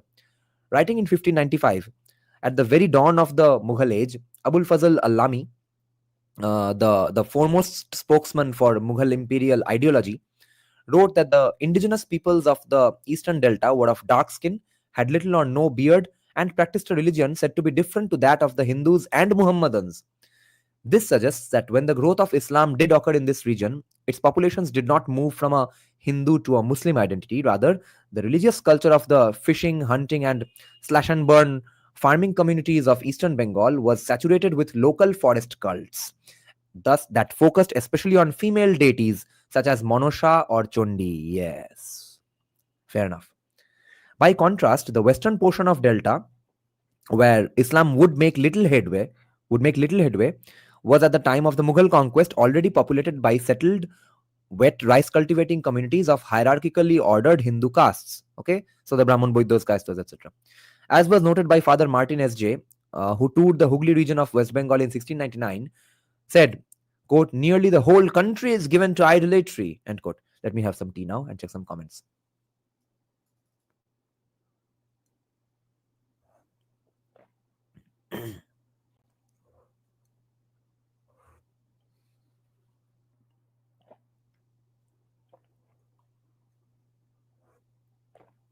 Here to learn is saying Chondi Mongol also has Bengali versus Gujarati. Chondi sent a storm to Kalinga so that people leaving Kalinga for newly built Gujarat by Kalketu. What discussion is? Yeah, be unapologetic. हमारे लिए non Bengali Bihari है जो दिखता है कितना अच्छा. I think over sometimes that converted people don't even feel shame how they fall into even yeah they don't even know that they are that way, no. Okay. Monosha and Chundi remember Chand Saudagar in Bengali folklore, yes. Mainak Bhattacharya is saying নীরাজনের এই বইপত্র পড়ার অধ্যাবসায় দেখে রবি ঠাকুরের গান মনে পড়ে, যদি তোর পাঠ শুনে কেউ না আসে তবে একলা পড়ো রে. And he's saying that वो একলা চলো রে song of Rabindranath Tagore, that if no one is he is replacing the word dark with part. अगर तुम्हारे तुम जो पढ़ रहे हो वहां पे कोई नहीं है तुम्हें कंपनी देने को तो अकेले ही पढ़ते रहो. But interestingly, this was my very first intention and mindset from the day I started my channel कि अगर कोई देखता है अच्छा है, ठीक है, कोई देख लेगा, कुछ व्यूज हो जाएगा, थोड़ा बहुत अगर 2-3 लोगों को भी समझ में आए, अगर पता भी चले कुछ वो भी हो जाएगा, नो प्रॉब्लम। मेरा तो पढ़ना हो रहा है, मैं वैसे भी पढ़ता तो कैमरा ऑन करके पढ़ रहा हूँ। It was sort of a daily vlogging mindset that I started with, and even when I started the live streams first of discussing books, I never gave a shit about whether it was 5 people watching or 10 people watching, क्योंकि after all मैं पढ़ तो रहा हूँ। पढ़ने का तो एक अलग गेन है ही, वो गेन मैं कैमरा बंद करके भी कर सकता हूँ, कैमरा ऑन करके भी कर सकता हूँ, सेम बात है। It was meant to be sarcastic. There was a 9 part of Chondi Mongol in our class 9. Yeah. But I here to learn, the problem is your sentence did not come complete actually, I think. Chondi Mongol also has Bengali versus Gujarati. Chondi sent storm to Kalinga so that people leaving Kalinga for newly built Gujarat by Kalketu. Uh, okay, so people who are leaving Kalinga for Gujarat, they were sent storm. Nice. East-West rivalry. Competitive capitalism है कि नहीं, वहां पे जाके क्यों business करोगे। 9 part of Chondi Mongol in our class 9, I see. Okay, let's continue. Second, from at least the 16th century on, the arduous business of forest clearing and land reclamation in the eastern delta was associated with the activities of Muslim holy men, Pir, or more accurately, charismatic. And you see, right wing का एक famous scholar, sort of intellectual, at least spokesman कौन है? Sumit Pir. With the activities of Muslim holy men, Pir, or more accurately, charismatic or enterprising men who were popularly and often retroactively identified as holy men. In popular memory, some of these men swelled into vivid mythico-historical figures, saints, whose lives served as metaphors for the expansion of both religion and agriculture. They have endured precisely because, in the collective folk memory, their careers captured and telescoped a complex historical socio-religious process whereby a land originally forested and non-Muslim became arable. Okay, whereby a land originally forested and non-Muslim became arable and predominantly Muslim.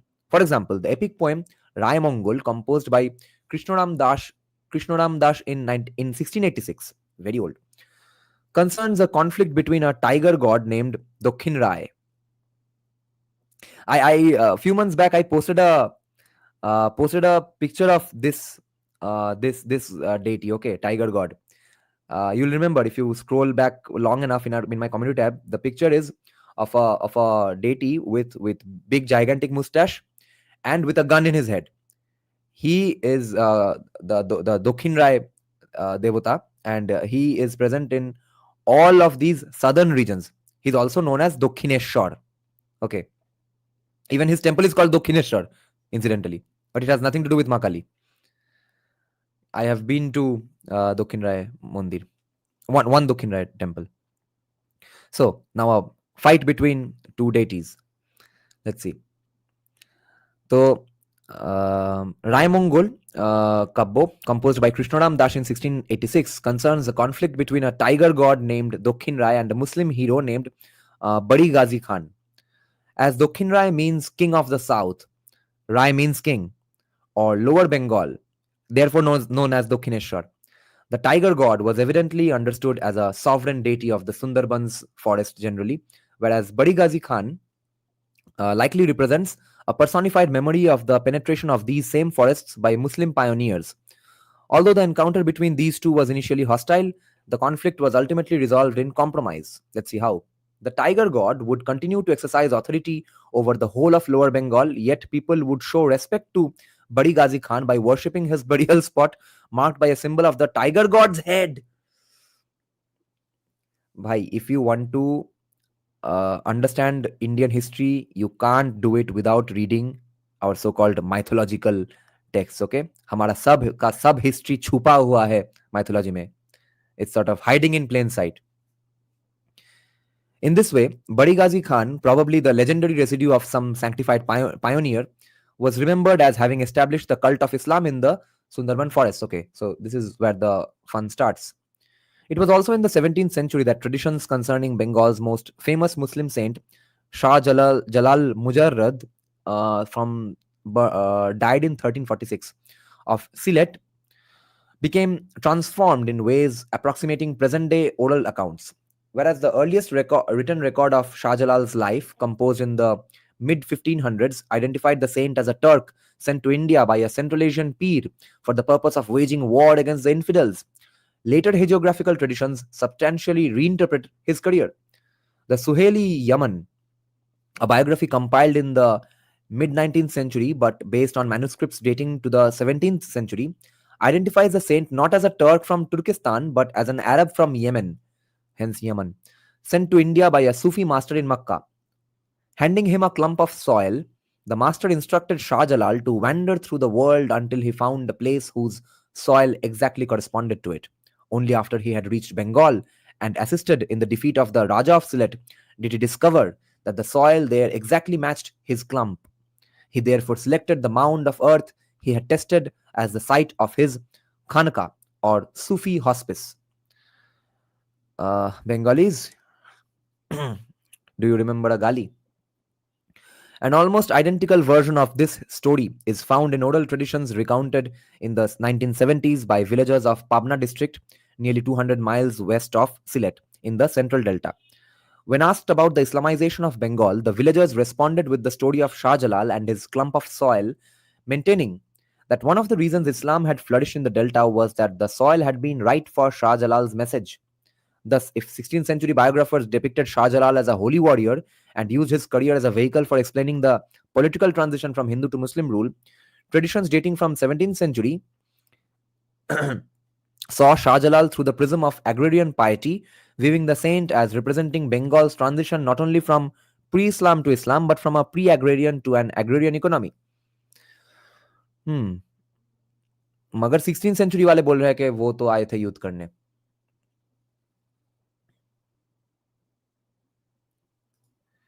The 16th century is the earliest firm horizon for the appearance of pioneering sheikhs in either Persian or Bengali sources. Composed in the Burdwan region, basically Bardhaman region, वो बर्डवान भी British उच्चारण है. चलो आज से हम इसको वर्धमान बोलना शुरू करते हैं, एटलीस्ट बर्धमान. तो because among all the, let's say, वो Aryan traditions, the first one that reached Bengal was Jainism.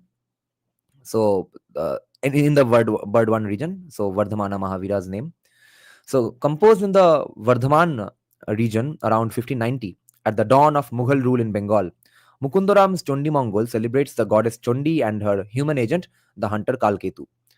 As noted earlier, the goddess entrusted Kalketu with temporal sovereignty over her forest kingdom on the condition that he, as king, renounce the violent career of hunting and bring peace on earth by promoting her cult. To this end, Kalketu was enjoined to oversee the clearing of the jungle and to establish there an ideal city, whose population would cultivate the land and worship the king's divine benefactor, Chondi.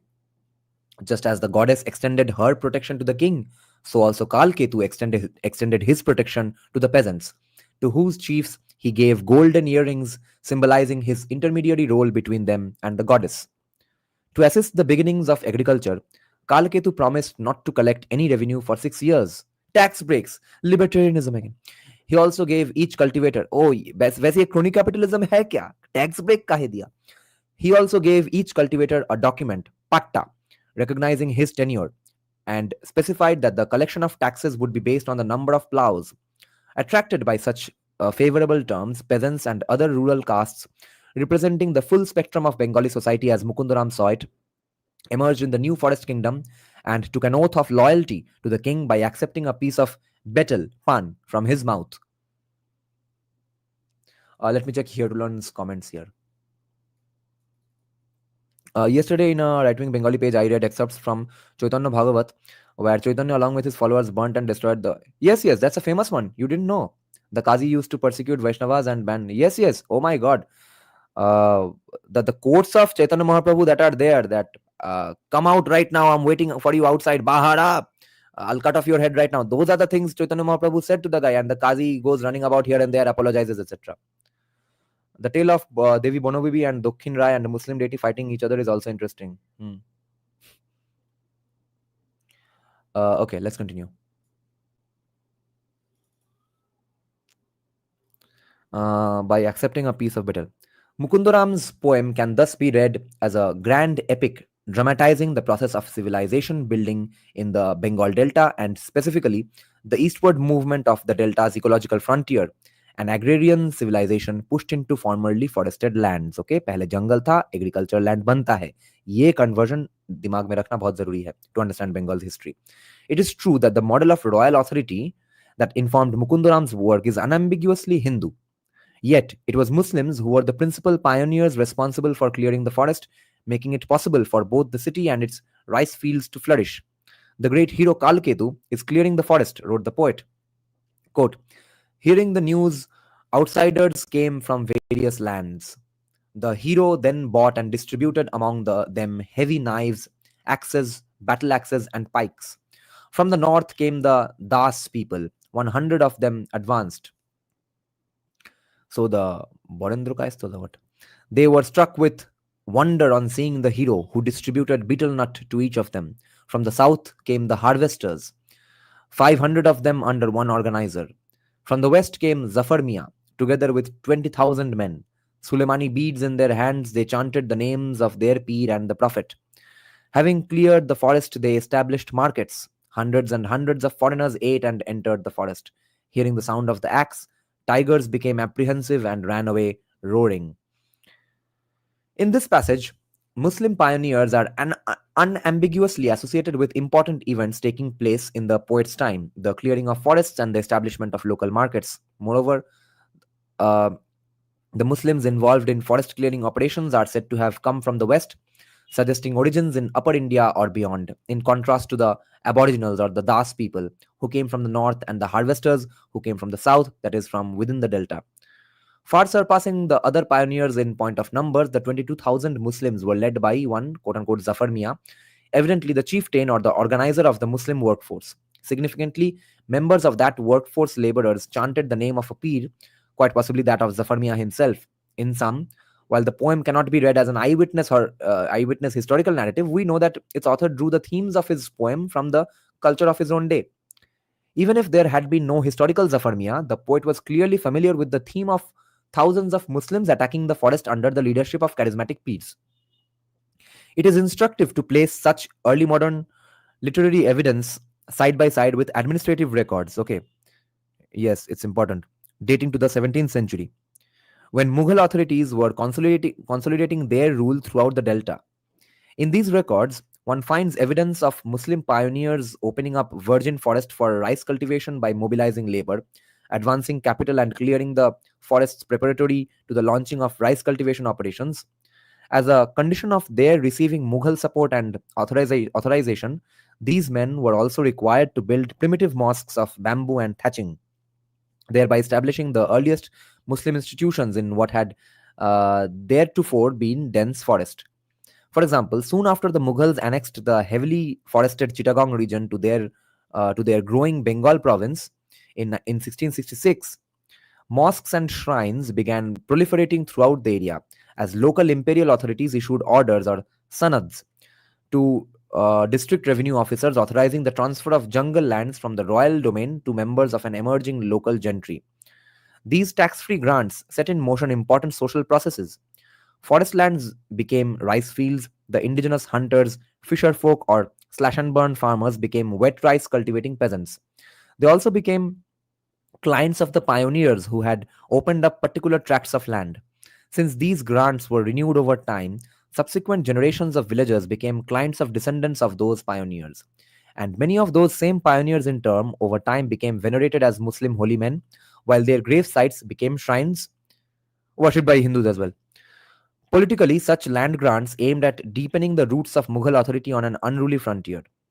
Virtually every grant specified that the grantee, quote unquote, must assiduously pray for the survival of the powerful state.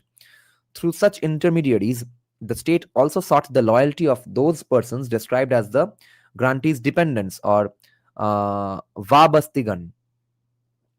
बस्ती में रहने वाले गण. I don't know what the va is for. Vabastigan. Babustigan. I don't know what's the word. These were people who, having assisted the grantee in clearing the forests and building the mosque, continued to serve that institution by cultivating the lands attached to it. The grantees themselves were pioneers of diverse social origins. Of 75 grantees sampled from 17th and early 18th century Chittagong, 21 bore titles like Chaudhuri, very, very common surname, both among Hindus and Muslims in Bangladesh. Talukdar or Khan. Remember what I told you? Any Bengali surname or Hindu surname ending with Dar is because of them serving Muslim kings. So the actual surname Talukdar is supposed to be pronounced as Ta Alukdar. Mazumdar kept the Mazum meaning, or also pronounced as Muzam, the Hisab Kitab basically. Sheikhdars, the hired goons and stuff. Sheikh. Then Lashkar. Lashkar means I guess violent tribes in Arabic language. So Lashkar not only is a surname in among Bengali Hindus, we colloquially commonly use the phrase Lok Lashkar. So we mean it's a gang of people who are coming or not coming, or but the insinuation is that they are a force to be reckoned with. Lok Lashkar. The word lok itself, okay, in Indian Sanskrit based languages, there is only one meaning of the word loka, okay, which kind of is similar to location, okay. So some place, spot. Any word for humans will be related to the word manushya, but Bengali started using the word lok for humans or people, and Hindi uses the word log because of uh, the Arabic word which is similar to the pronunciation look. Again, Mamluk dynasty. Mamluk means mamuli log basically. So that lok and log as humans is a completely Arabic influence. We are supposed to say manushya, nara, etc. Lashkar is a word in Hindi, Tamil, Urdu, and Marathi. Doesn't matter where it is right now. It is a completely Arabic word, and most importantly, it's a Bengali Hindu surname. Shorkar, yes. We were so backward. Shah Jalal was in 14th century. The people were so bullish they can't even defend their territory. You see, Eke Brahmo, there's no war going on in the first place. Mamluk means white slave, but also who are mamuli, unimportant. And so AA is saying no, frauds, phony loser, these Sufis. Okay. Ladies and gentlemen in the chat, who believes Puranas one fiction can write yes, otherwise no.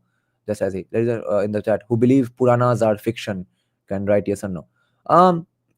Depends on what you mean by fiction, because we'll have to discuss what you mean by history again. Puranas are absolutely historical documentations funded by different kings. Brahmin Bhojan कि अब मेरा ऐसा एक rule चल रहा है, ऐसा एक वाइब है सोसाइटी में, उसके बारे में थोड़ा लिखो, अपडेट करो, बाद में बार बार नाम चेंज करो, एक्सेट्रा. तो of 75 grantees sampled from 17th century, 17th and early 18th century Chittagong, 21 bore titles like Chaudhuri, Ta Alukdar, or Khan. And again, Bengali Hindus have a surname called Khan today, which is written as Khan, associating them with the rural landholding aristocracy, whereas the rest bore titles like Sheikh, Khwandkar, or Darwish, associating them with Islamic piety or charisma. Yes, Khwandkar, Darwesha. Whatever their origins, however, all these men were entrepreneurs who had arranged to get necessary authorization from a local landholder, zamindar, again dar, to clear the forest, while also arranging, because otherwise the Sanskrit-based word would always be Rai, even if it's a local Loko Devota, etc. Even then, for him, the term is Dokhin Rai. The moment it becomes Dar, you know there is Islamic influence there. From a local landholder, zamindar, to clear the forest while also arranging with local laborers to work the land as shareholders. As such, they played key roles in transforming the jungle to paddy, in introducing Mughal and Islamic culture into the forests, and integrating. Now, here, the question that Buddhadev Bhattacharya asked about 1 hour back, this is now going to be answered. तो conversion अगर हुआ ही नहीं तो exactly क्या हुआ, कैसे सब मुस्लिम बन गए? This is the answer. They played key roles in transforming the jungle to paddy, in introducing Mughal and Islamic culture into the forest, and integrating forest communities into that culture. Each new mosque in the forest became the nucleus for new communities of Muslim peasants. In Bengali literature of the 16th through 18th centuries, one sees a gradual process in which Islamic superhuman agents were initially included in local religious cosmologies alongside indigenous agents such as Monosha, Chondi, Shottopir, Dharmo, or Dokhin Rai. Over the time, Islamic superhuman entities became identified with those indigenous agents. And finally, by the 19th century, particularly with the diffusion of literacy and thus of scriptural authority, they began to displace indigenous agents.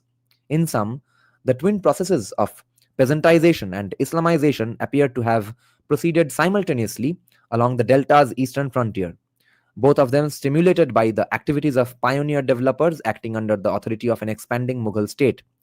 The association of agrarian and religious change perhaps explains why religious texts of the period are saturated with Bengal's frontier chaos. A late 16th century Bengali biography of the Prophet Muhammad and other prophets of Islam, the Nobi Bangsho. Yes, yes, I've read about this in Dr. Shomude's paper. Nobi Bangsho, and that's when they come up with the term Niranjan for Prophet Muhammad or Allah. So, and other prophets of Islam, Nobi Bangsho, because they realize that the way people write stuti of different significant Hindu characters is write a Vamsa, this Vamsa, that Vamsa, Vamsanucharita, etc. So they write a Nabi Bangsa, okay, Nabi Bangsho. So basically Nabi ka Vamsa. The Nabi Vangsho characterized the patriarch Abraham as a man who, born and raised in a forest, traveled to Palestine, where he attracted tribes from nearby lands, mobilized local labor to cut down the forest, and built a holy place, Jerusalem's temple, for offering prayers to God. Clearly, the main themes of Abraham's life, as recorded in this epic, precisely mirrored the careers of the hundreds of pioneers who, during the 16th, 18th centuries, 16th through 18th century, for 200 years, mobilized local clients in the Bengali countryside for just such activities. Ab Punjab. A is saying Northwest and East India conversion. It's the Buddhists who converted en masse. Buddhism was responsible for this setback. Absolutely baseless. No one, especially for Bengal, the places were populated. I'm not saying this just because I'm reading this paper now. It's a non-controversial, commonly known fact that the majority of these lands of Bangladesh, West Bengal, were filled with tribal people, forest dwellers who worship local forest deities. Okay, so the population of Buddhists were equivalent to the kind of population of Hindus mainly. They also may have converted to Islam. I'm not saying that Buddhists did not convert to Islam, but the large, significant majority of it were not Buddhists in the first place. Punjab. The Islamization of Western Punjab between the 13th and 18th centuries shared some similarities with those of Eastern Bengal. Both regions were located along the margins of expanding Delhi-based empires. Both had indigenous populations that were not well incorporated into a Hindu socio-religious world at the time of their earliest contact with Muslims. And both societies experienced a transition to settled agriculture at the time that Islam took hold among common folk. That said, the two cases also differed in certain respects. In rural Bengal, the movement was spearheaded and institutionalized primarily by hundreds of humble, thatched mosques established by forest clearing pioneers. In the Punjab, that role was played by large state funded shrine complexes built over the grave sites of prominent Sufi saints. These shrines were often located by or near the great rivers of the Punjab, on the Indus River, Tonsa, and Makhad, I don't know how to pronounce it, on the Jhilam River, Shahjiwana, and Sial Sharif, on the Chenab River, Uch, Jalalpur Pirwala, Multan, Chiniot, on the Ravi River, Sharakpur and Lahore, on the Satluj River, Chistia and Pakpattan or Pakpattan. A closer look at the last shrine can illustrate how Muslim communities appeared and grew in this part of South Asia. Pakpattan, a major nexus of east-west trade between the Delhi region and Multan, is the site of the shrine of the Chishti mystic Sheikh Farid al-Din Ganji Shakar, who died in 1265, popularly known as Baba Farid.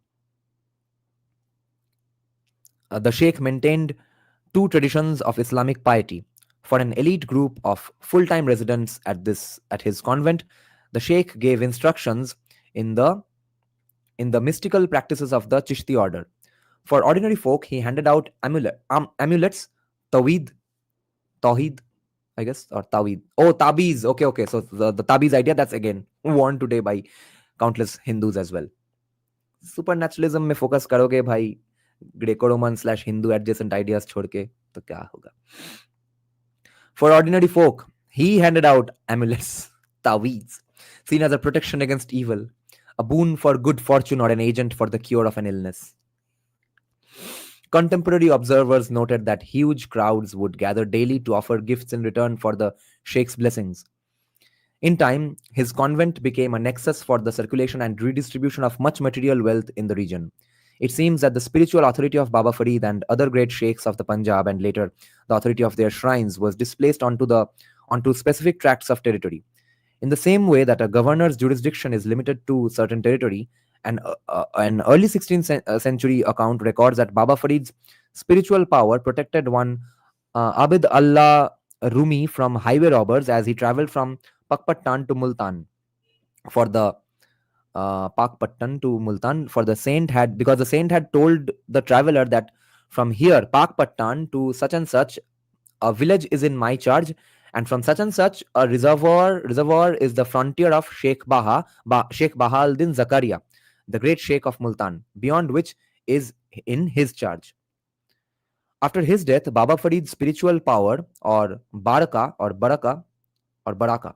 was believed to have adhered to his gravesite, and soon Pakpattan became a major pilgrimage center, its affairs administered by a succession of the sheikh's descendants called Diwans. The Jawahiri Faridi, a biography of Baba Farid's spiritual progeny compiled in 1623, records that all the major rituals of the shrine had become instituted within several decades of the sheikh's death. These included the tying of the turban, indicating formal inheritance of the saint's spiritual authority, the regularizing of ecstatic singing at the shrine, the establishing of a public kitchen, and the tradition of the diwan opening the shrine's southern door, the so-called Bihishti Darwaza, or Gate of Heaven, on the occasion of the annual Urs or death date of Baba Farid.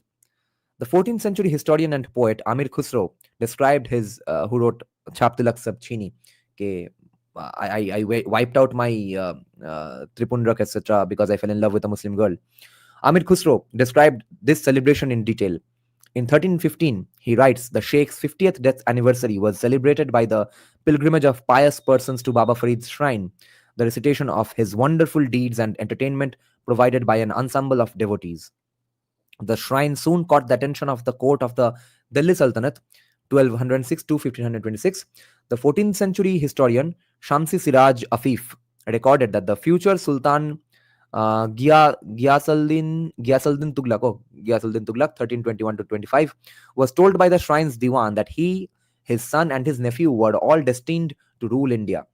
These three men did indeed rule over the Delhi Sultanate, comprising the principal sultans of the Tughlaq dynasty, 1321 through 1398. Ghiasuddin's son, Sultan Muhammad bin Tughlaq, commissioned several engineers to construct the most imposing structure in the shrine complex. From this point on, the shrine's diwans became increasingly pliable to the court's will. Sultan Muhammad managed to enlist one of the shrine's diwans in government service. He also granted endowments to support the shrine's public kitchen. According to historian Ziauddin Barani, Sultan Firoz Tughlaq, from 1351 to 1388, not only repaired the tomb of Baba Farid, but granted robes of honor to his descendants and confirmed them in possession of their villages and lands. Subsequent rulers went out of their way to patronize the shrine. In October 1398, Timur, amidst his infamous raid of North India, took the time to visit the shrine. Infamous raid, okay? In 1571, Akbar opened his 16th regnal year in Pakpattan, where he implored strength at Baba Farid's shrine. In 1629, Pakpattan, where he implored Shah Jahan, issued a farman order that confirmed those of earlier rulers, guaranteeing that specified land revenues be reserved for the shrine's expenses. Who were the rural folk who frequented the shrine of Baba Farid? Beyond the urban settlements lying along the Punjab's rivers lay vast tracts of sparsely populated land, the so-called Bar country, situated between the province's 5 rivers. Although scanty rainfall hindered agricultural operations in this region, the Bar country was well suited for pastoral nomadism. As pastoralists brought their goats and camels down to the rivers in the dry season, they came in regular contact with urban peoples on whom they depended for trade. These pastoralists were composed mainly of Jat groups that had been moving from that had been moving north from Sindh into the southern Punjab between the 7th and 11th centuries. Sources dating to the 7th and 8th centuries describe socially marginal pastoralists called Jats who lived in the lower Indus Valley and lacked a sense of social hierarchy. From this, it would seem that such peoples had not yet been integrated into Hindu society. By the 11th century, we hear of Jats fighting Mahmud of Ghazni in the Multan region, though their social standing was still low, as Al Beruni refers to them as quote unquote cattle owners, low Shudra people. By the 13th century, when Baba Farid was living in Pakpattan, Jat communities had migrated further north and occupied the Bar country of the western Punjab. In the early 16th century, Babur encountered Jat clans in the Punjab's Upper Jhelum and Chenab region. By the end of that century, they were reported to be the dominant landholders or zamindars in fully half of the in to be the reported to be the dominant landholders in fully half of the districts of the Punjab. That is, by that time they had become settled cultivators. Over the course of several centuries, then the Jats had migrated northward into the Punjab, and they had evolved from a pastoral to an agrarian people, a change probably assisted by the recent introduction to the Punjab of a revolutionary irrigation device, the Persian wheel. By the 1650s, the word Jat had become virtually synonymous with peasant agriculturalist. And then Raja Ram Jat digs up Akbar's tomb, digs up Akbar's skeleton, feeds some of the bones to dogs, and rest of the bones he sets it on fire. Essentially cremates Akbar centuries after his death. Dark. Significantly, as the Jats of western Punjab adopted field agriculture, they also gradually acquired a Muslim identity, as also happened in eastern Bengal. Holy shit.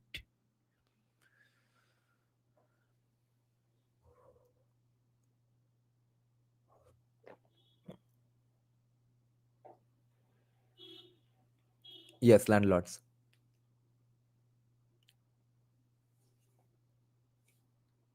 Pagdi pratha is copied from Hindus. Punjabi's word will always. Yes, AK Brahma.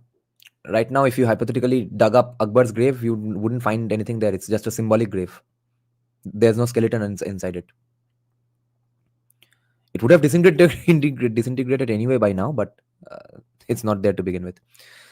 By the 1650s, the word Jat had become virtually synonymous with peasant agriculturalist.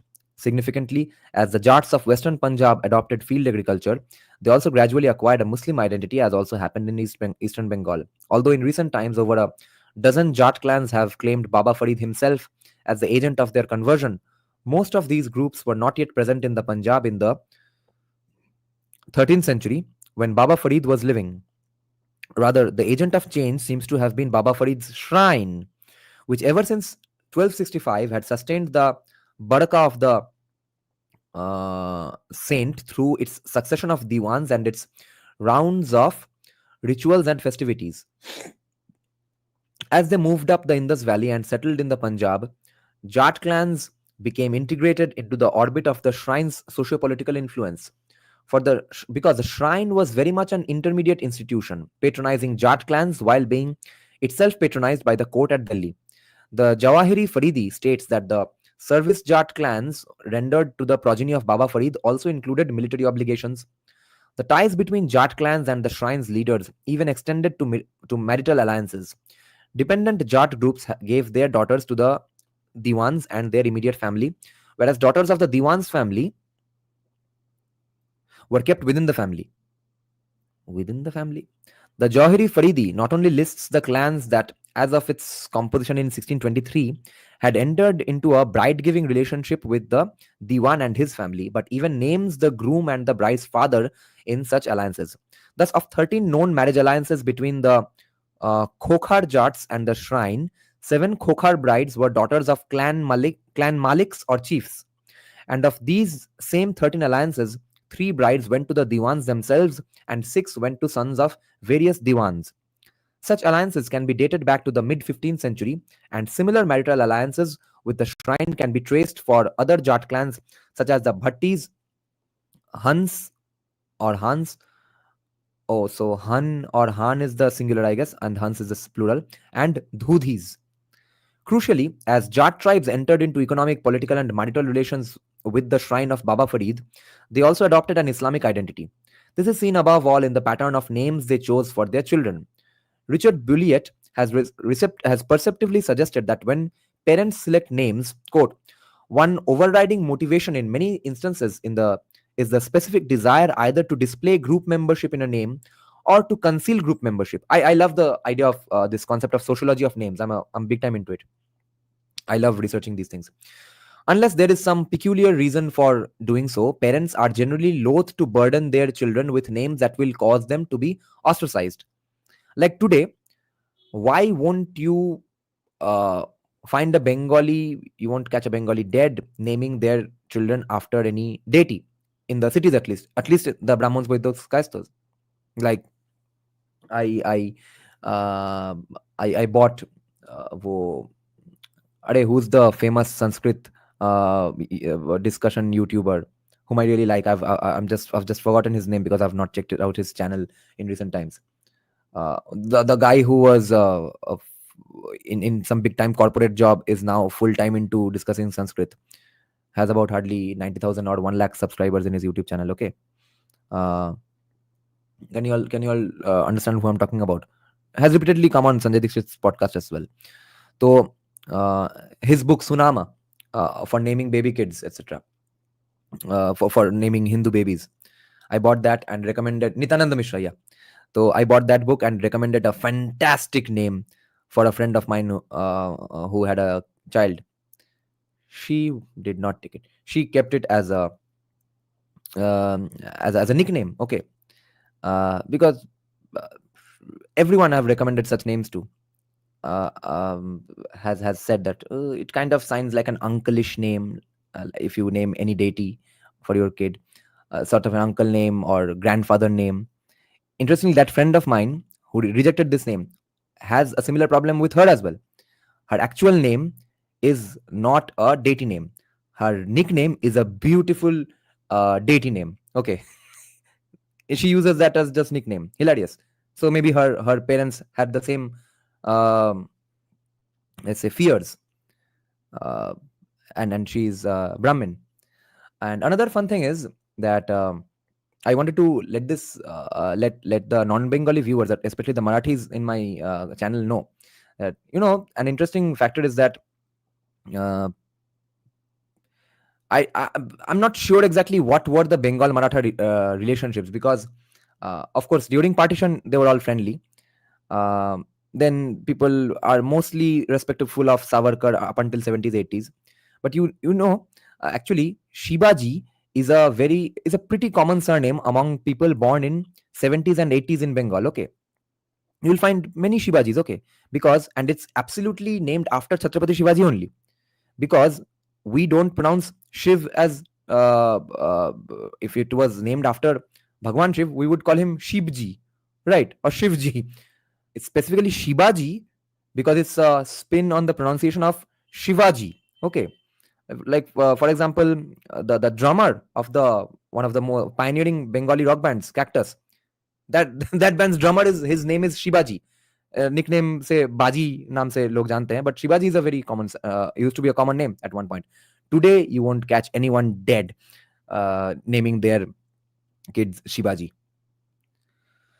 Why is Bengali obsession with the name Indrajit? It used to be. Today it's now uncommon. It's now become common in mofusils where people don't have the inhibitions of naming your kids with deity adjacent names. Read my charts on Kalketu. You got it the other way around. Okay, let me check.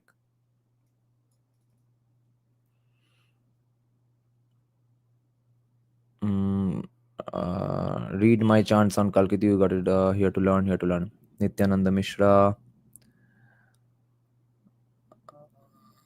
How far back are they? That would be Sawyer Banglabak. Considers Gujarati Bohiragato.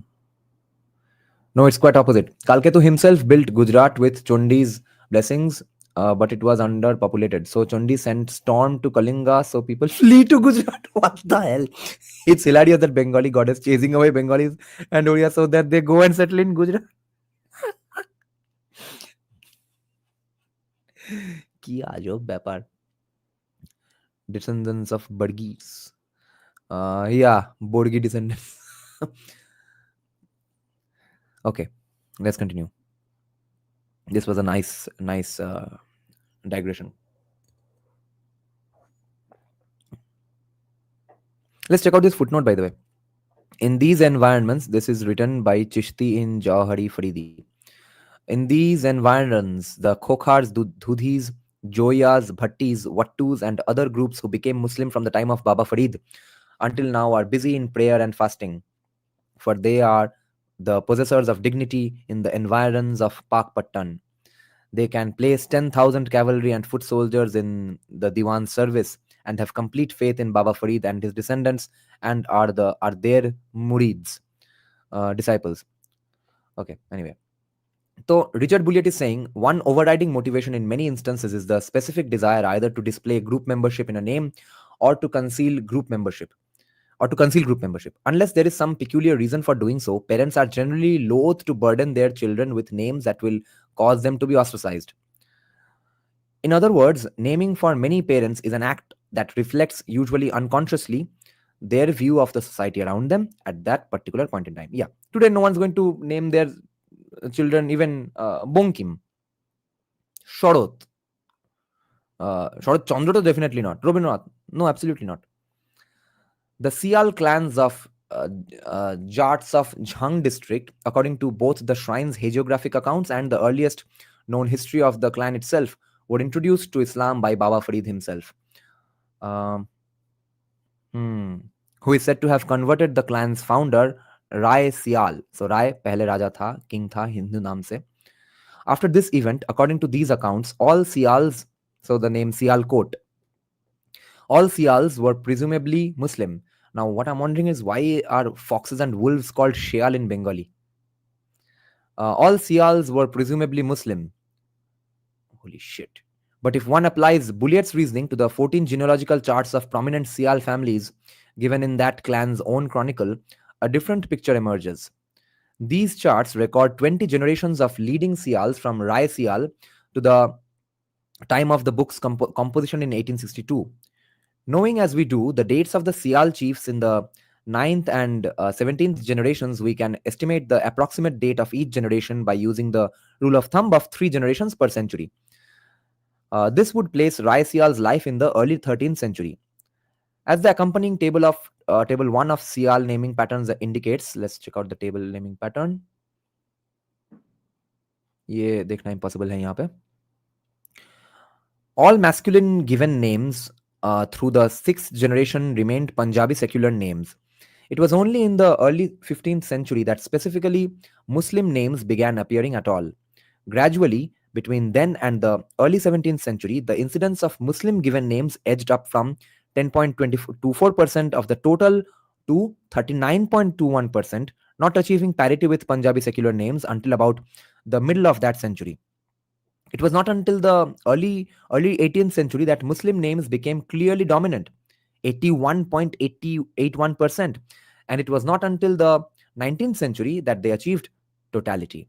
The whole process of Islamization, or at least Islamicate culture, thus involved, even if you're not becoming a Muslim, you are giving Muslim vibe surnames or Muslim vibe names. The whole process of Islamization thus involved a period from the 6th to the 19th generation, or from the late 14th to the early 19th centuries. If these data are at all indicative of the process experienced by other client tribes of Baba Farid's shrine, then we may conclude that Islamization among Punjabi clans was indeed a slow process. It was also probably unconscious. Historically, then, the shrine of Baba Farid served to incorporate local systems of culture into larger systems connecting rustic clans politically with Delhi and religiously with Islam. The image of a pebble dropped in a pond of water, pushing concentric rings that ripple out towards water's edge, suggests why predominantly Hindu, Muslim, and later Christian communities appeared where and when they did in South Asia. By the time Muslims first reached the South Asian interior in the 11th century, Hindu social and religious institutions had already become deeply entrenched in the heart of Upper India. They had also begun to expand outward into the eastern and western extremities of the Indo-Gangetic plain, in western Punjab and eastern Bengal. But as of the 11th century, indigenous peoples of those two provinces had been only lightly influenced by Brahmanical ideology or institutions. Scripturally based religious institutions had yet to take firm hold. Brahmin settlements were relatively sparse. The pattern of the diffusion of Hindu institutions within South Asia, recalling the pebble and pond image, एक पत्थर डालो एक pond में जो ripple होता है, can be discerned in early Sanskrit legal texts. The Bodhayana Dharmashastra, a late Vedic text dating to the 6th or the 5th century BC, divided the subcontinent into three concentric circles, each one containing distinct socio-cultural communities. The first of these, Aryavarta, or the Indo-Aryan homeland, corresponded to the upper Ganges Jamuna region of north-central India. There lived the quote-unquote purest heirs to Brahmanic tradition, Aryas, I guess, people styling themselves as high-born and ritually clean. The second circle contained an outer belt, Avanti, Angamagadha, Saurashtra, Gujarat area, I guess, Dakshinapatha. Dakshinapath, where is Dakshinapath? Uttarapath is in the UP. Dakshinapath is also in the. Dakshinapath, I guess, ends in Gujarat, right? Upavarth and Sindhu Sauvira, corresponding to Malwa, East and Central Bihar, Gujarat Deccan अच्छा अच्छा ये बोल दिया गया है, मैं फालतू में बैठ के गेस कर रहा था, तो एक मिनट ये भी पढ़ लेते हैं. So Avanti is Malwa region, so the Madhya Pradesh area. Anga Magadha is east and central Bihar. Saurashtra is Gujarat, right? Dakshina Path is Deccan, Dakhan. Upavarth and Sindhu Sauvira is Sindh. Upavrat. Yeah, Upavrat. These regions lay within the pale of Indo-Aryan settlement, but they were inhabited by people of quote-unquote mixed origin who did not enjoy the same degree of ritual purity as those of the first zone. And the third concentric circle contained those outer regions inhabited by quote-unquote unclean tribes considered so far beyond the pale that penances were prescribed. यही तो वो अनिर्बाण दास का भी argument था कि you see Bengalis have forever been hated by these evil Hindu Brahmins because 3000 years back a book said that Mlechas lived in the forests of Bengal. So unclean tribes considered so far beyond the pale that penances were prescribed for those who visited such places. Peoples living in this third circle included the Arattas of Punjab, the Sauviras of southern Punjab and Sindh, the Pundras of northern Bengal, and the Vangas of central and eastern Bengal. So all of you are dirty Mlechas, okay? So even हमारे कहाँ गए हिंदू विचारधारा ma'am भी Arattas of Punjab. It is true that some 1500 years separated the composition of the Bodhayana Dharma Sutra and the arrival of Muslim Turks and in the Indo-Gangetic plain. But throughout this period, the greater degree of Brahmanization in Upper India, Aryavarta, compared to that in Western Punjab and Eastern Bengal, had remained relatively constant.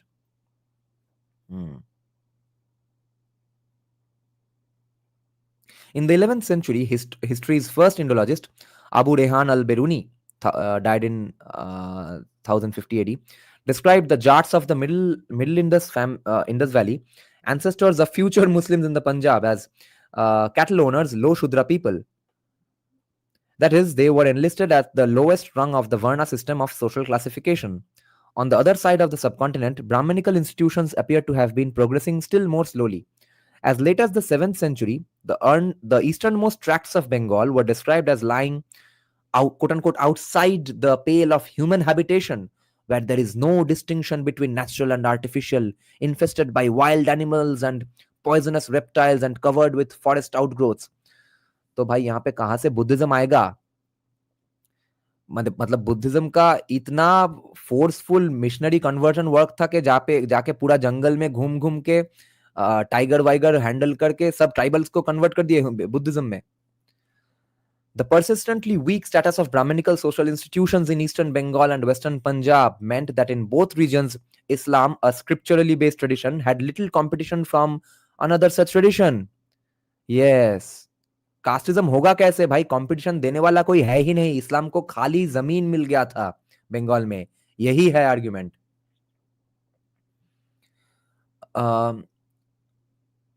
Yes, Jats are privileged now. They weren't long before, many generations before turning to Islam even.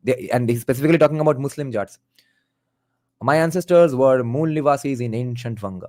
That makes no sense considering so many kings and sages went to forest regions and it's seen as pious living.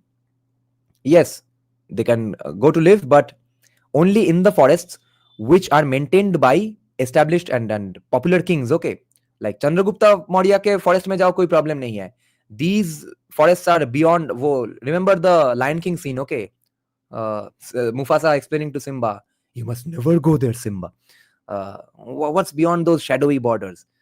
They are beyond our lands. Okay, so if you go to forests beyond our lands, then you are not going to be pious austere person, bro. Do your piety and austerity in the forests of where we are ruling. I don't know how much you can say Islam is a scripturally based tradition with when much of the rules were created by sultans themselves. And you see, in a way, he kind of agrees with this idea, because he's saying the main Islamization was not really happening because of Muslims going around preaching the Quran to people. It's happening because of the socio-political milieu of the Baba Farid shrine. But scripturally based tradition, of course, relatively, no, compared to ours, they at least have one book to regularly refer to. Had little competition from another such king. So, also favoring the growth of Islam in these regions was its association and ultimately its identification with a major socio-economic change, that is, the transition or intensification of settled agriculture. Wheat in the Punjab, wet rice in Bengal.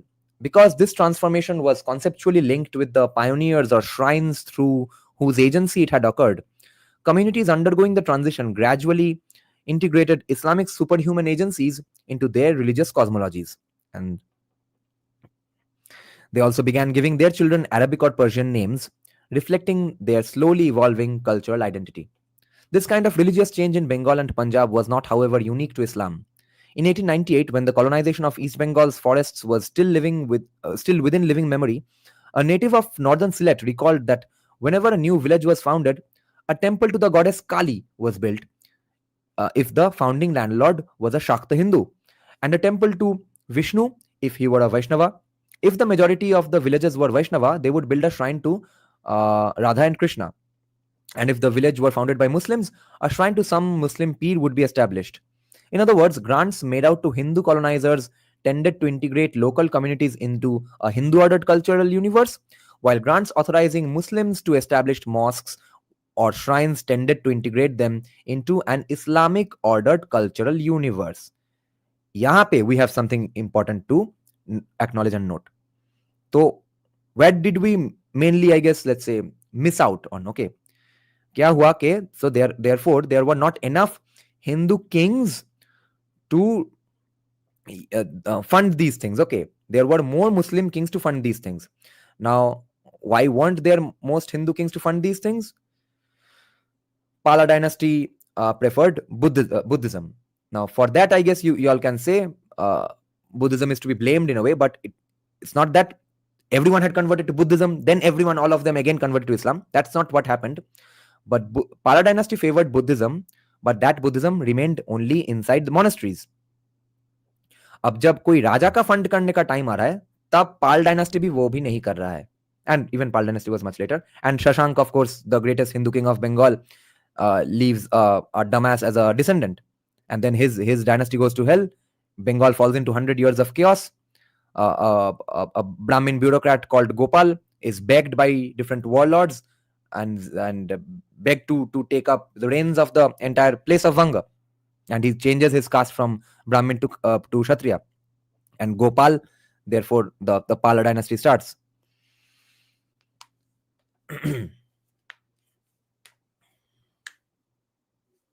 AK Brahma, then you tell me, it is a good question. Let's take this. Then you tell me, how does the concept of oppression of Muslims by Hindu landlords come? They keep ranting about. AK Brahma, you see, you unknowingly hit the nail. The point is, जब जब कोई fund नहीं करेगा बवाल, मुसलमान भी बवाल नहीं करेगा. This fact is clear as day. Which is why I go on saying, state incentivisation हटा दो, जाके तुम उन लोगों को टैक्स ब्रेक देते हो, उनके इंस्टीट्यूशंस फंड करते हो, ये सब बंद करो, and the source goes away, and Saudi money is stopped now. Oil money for funding those things is over now anyway. Okay, petro तो नहीं आ रहा है, तो on the other hand, a lot of Hindus feel sort of a inferiority complex that why aren't we as passionate and deeply religious as them. उनको भाई पैसे मिलते हैं डीपली रिलीजियस बनने के लिए, हमको पैसे मिलते हैं डीपली रिलीजियस ना बनने के, हमको इंसेंटिवाइज किया जाता है कि तुम एथिस्ट बन के घूमो। स्टेट इंसेंटिवाइजेशन से ये हो रहा है mainly, specially absolutely after independence. Okay, हम ये नहीं बोल सकते कि अब मतलब जिन्ना को स्टेट इंसेंटिवाइजेशन मिल रहा था पाकिस्तान क्रिएट करने को, it could be argued that way, but sir Syed Ahmad Khan एक आदमी था, उसको उसका आइडियाज किसी ने पिकअप किया, British the British were divided themselves. They wanted to accommodate Muslims because they were facing too much of bawal in other Muslim nations. They wanted to do some shenanigans and have some coordination between all those Muslim nations, etc. They didn't want to piss off Muslims completely here. So someone or the other, some bureaucrat or the other keeps on propping Sir Syed Ahmed Khan as well. Plus his qualifications were pretty spot on anyway. So if by chance Sir Syed Ahmed Khan would have been sort of the equivalent of Savarkar, even Savarkar was not really obscure. I'm thinking let's say like Chandranath Boshu, that he's some obscure ideologue sitting at home writing some random stuff. Okay, then partition would not have happened. तो वहां पे I think कुछ ना कुछ state based शेनगन्स हुआ है, मगर 47 के बाद जो हुआ है उसके लिए आइदर इंडियन स्टेट ने इंसेंटिवाइज किया है, नहीं तो सऊदी अरेबिया का पैसा आया है, नहीं तो है भी नहीं, ये तो डाइकोटोमी है भी नहीं, ये तो दोनों एक साथ हुआ है।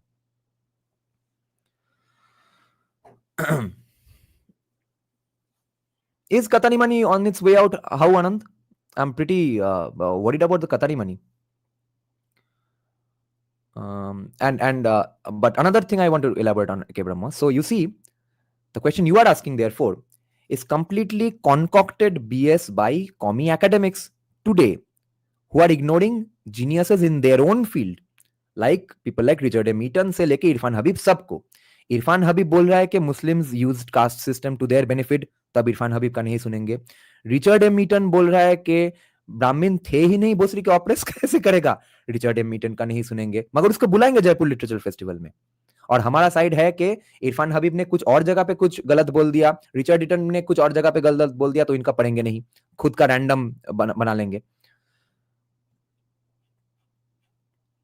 They are terrified of Trump, probably. Okay, let's finish then. Last two paragraphs. The kind of they also began giving their children Arabic patronyms. So this kind of religious change in Bengal and Punjab was not, however, unique to Islam. In 1898, when the colonization of East Bengal's forests was still within living memory, a native of northern Sylhet recalled that whenever a new village was founded, a temple to the goddess Kali was built if the founding landlord was a Shakta Hindu, a temple to Vishnu if he were a Vaishnava. If the majority of the villagers were Vaishnava, they would build a shrine to Radha and Krishna. And if the Radha Krishna were my family deities as well, until my family became communist from both sides. And if the village were founded by Muslims, a shrine to some Muslim peer would be established. In other words, grants made out to Hindu colonizers tended to integrate local communities into a Hindu-ordered cultural universe. जो करने वाले लोग ही बहुत कम थे. While grants authorizing Muslims to establish mosques or shrines tended to integrate them into an Islamic ordered cultural universe. Facilitating this was the fluid socio-cultural environment of East Bengal's rice frontier, where even the efforts of Christian pioneers had demographic consequences. In 1713, the French Jesuit Pierre Barbier journeyed through Chittagong and into the interior of what is now Noakhali district, where he encountered a community of Christian peasants organized around the authority of a local patriarch. Evidently, the man had managed to forge for himself a clientele from amongst the local population, in effect functioning as a petty zamindar, a little king of a local farming community to which he gave both religious and economic leadership. Two final points emerge from this discussion. First, rather than use the word conversion, which suggests sudden and total change, we might best understand the growth of Islam in Bengal and Punjab as a form of creative adaptation, which suggests convenience first and foremost, which suggests both the gradual pace and the interactive nature of the process. And second, although scholars are accustomed to seeing the world through the lens of distinct, isolated disciplines, in the real world, religion, geography, economics, technology, and politics are all fused together. Very true. Each interacting with others. Absolutely. This was certainly the case in early modern Bengal and Punjab, where specifically religious changes, for example, the inclusion of Quranic agencies in local cosmologies or the adoption of Arabic or Persian personal names, were embedded in larger socio-economic, indeed environmental transformations. Changes in the religious domain cannot be analytically separated from the larger non-religious historical context in which they occur. Very true. This was a nice paper to discuss.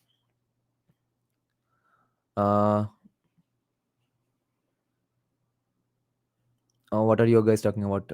Condolences. Dada, what did you think about Sangh reaching out to Bangla Pakho and turning them towards Hindutva? The idea is great, but did Bangla Pakho actually do it, or did you say that they must do it? I think the idea is great, because you see, every movement has foolish ideologues and foolish. My hairline is now finally deciding. Holy shit, I'm growing old. So every movement has idiotic spokespersons in the beginning. No, so people think that Bangla Pakho is a joke right now, or their arguments are a joke right now, so they'll remain a joke forever. ऐसा नहीं होगा. अरे all the symbols changed today. ये क्या है? कैसे हो गया? ब्रांड में कुछ गलत दबा दिया क्या? Oh shit. Why is this BS College Street Kolkata visible in front of my face? A lot of settings changed today in StreamYard. I don't know how to get this away from my face now. So Bangla Pakho will evolve, their arguments will evolve, we are pushing them hard, their arguments will get better. वो सब भी सोच रखो. तो RSS getting into their fold is a very good thing. They must do it. I haven't heard of Sangh reaching out to Bangla Pakho. अच्छा. Yeah, they must. Yeah, I agree. ये अचानक से reality check hit कर गया. Yeah. Okay then. Thanks for joining the live stream, guys. Bye bye. Good night.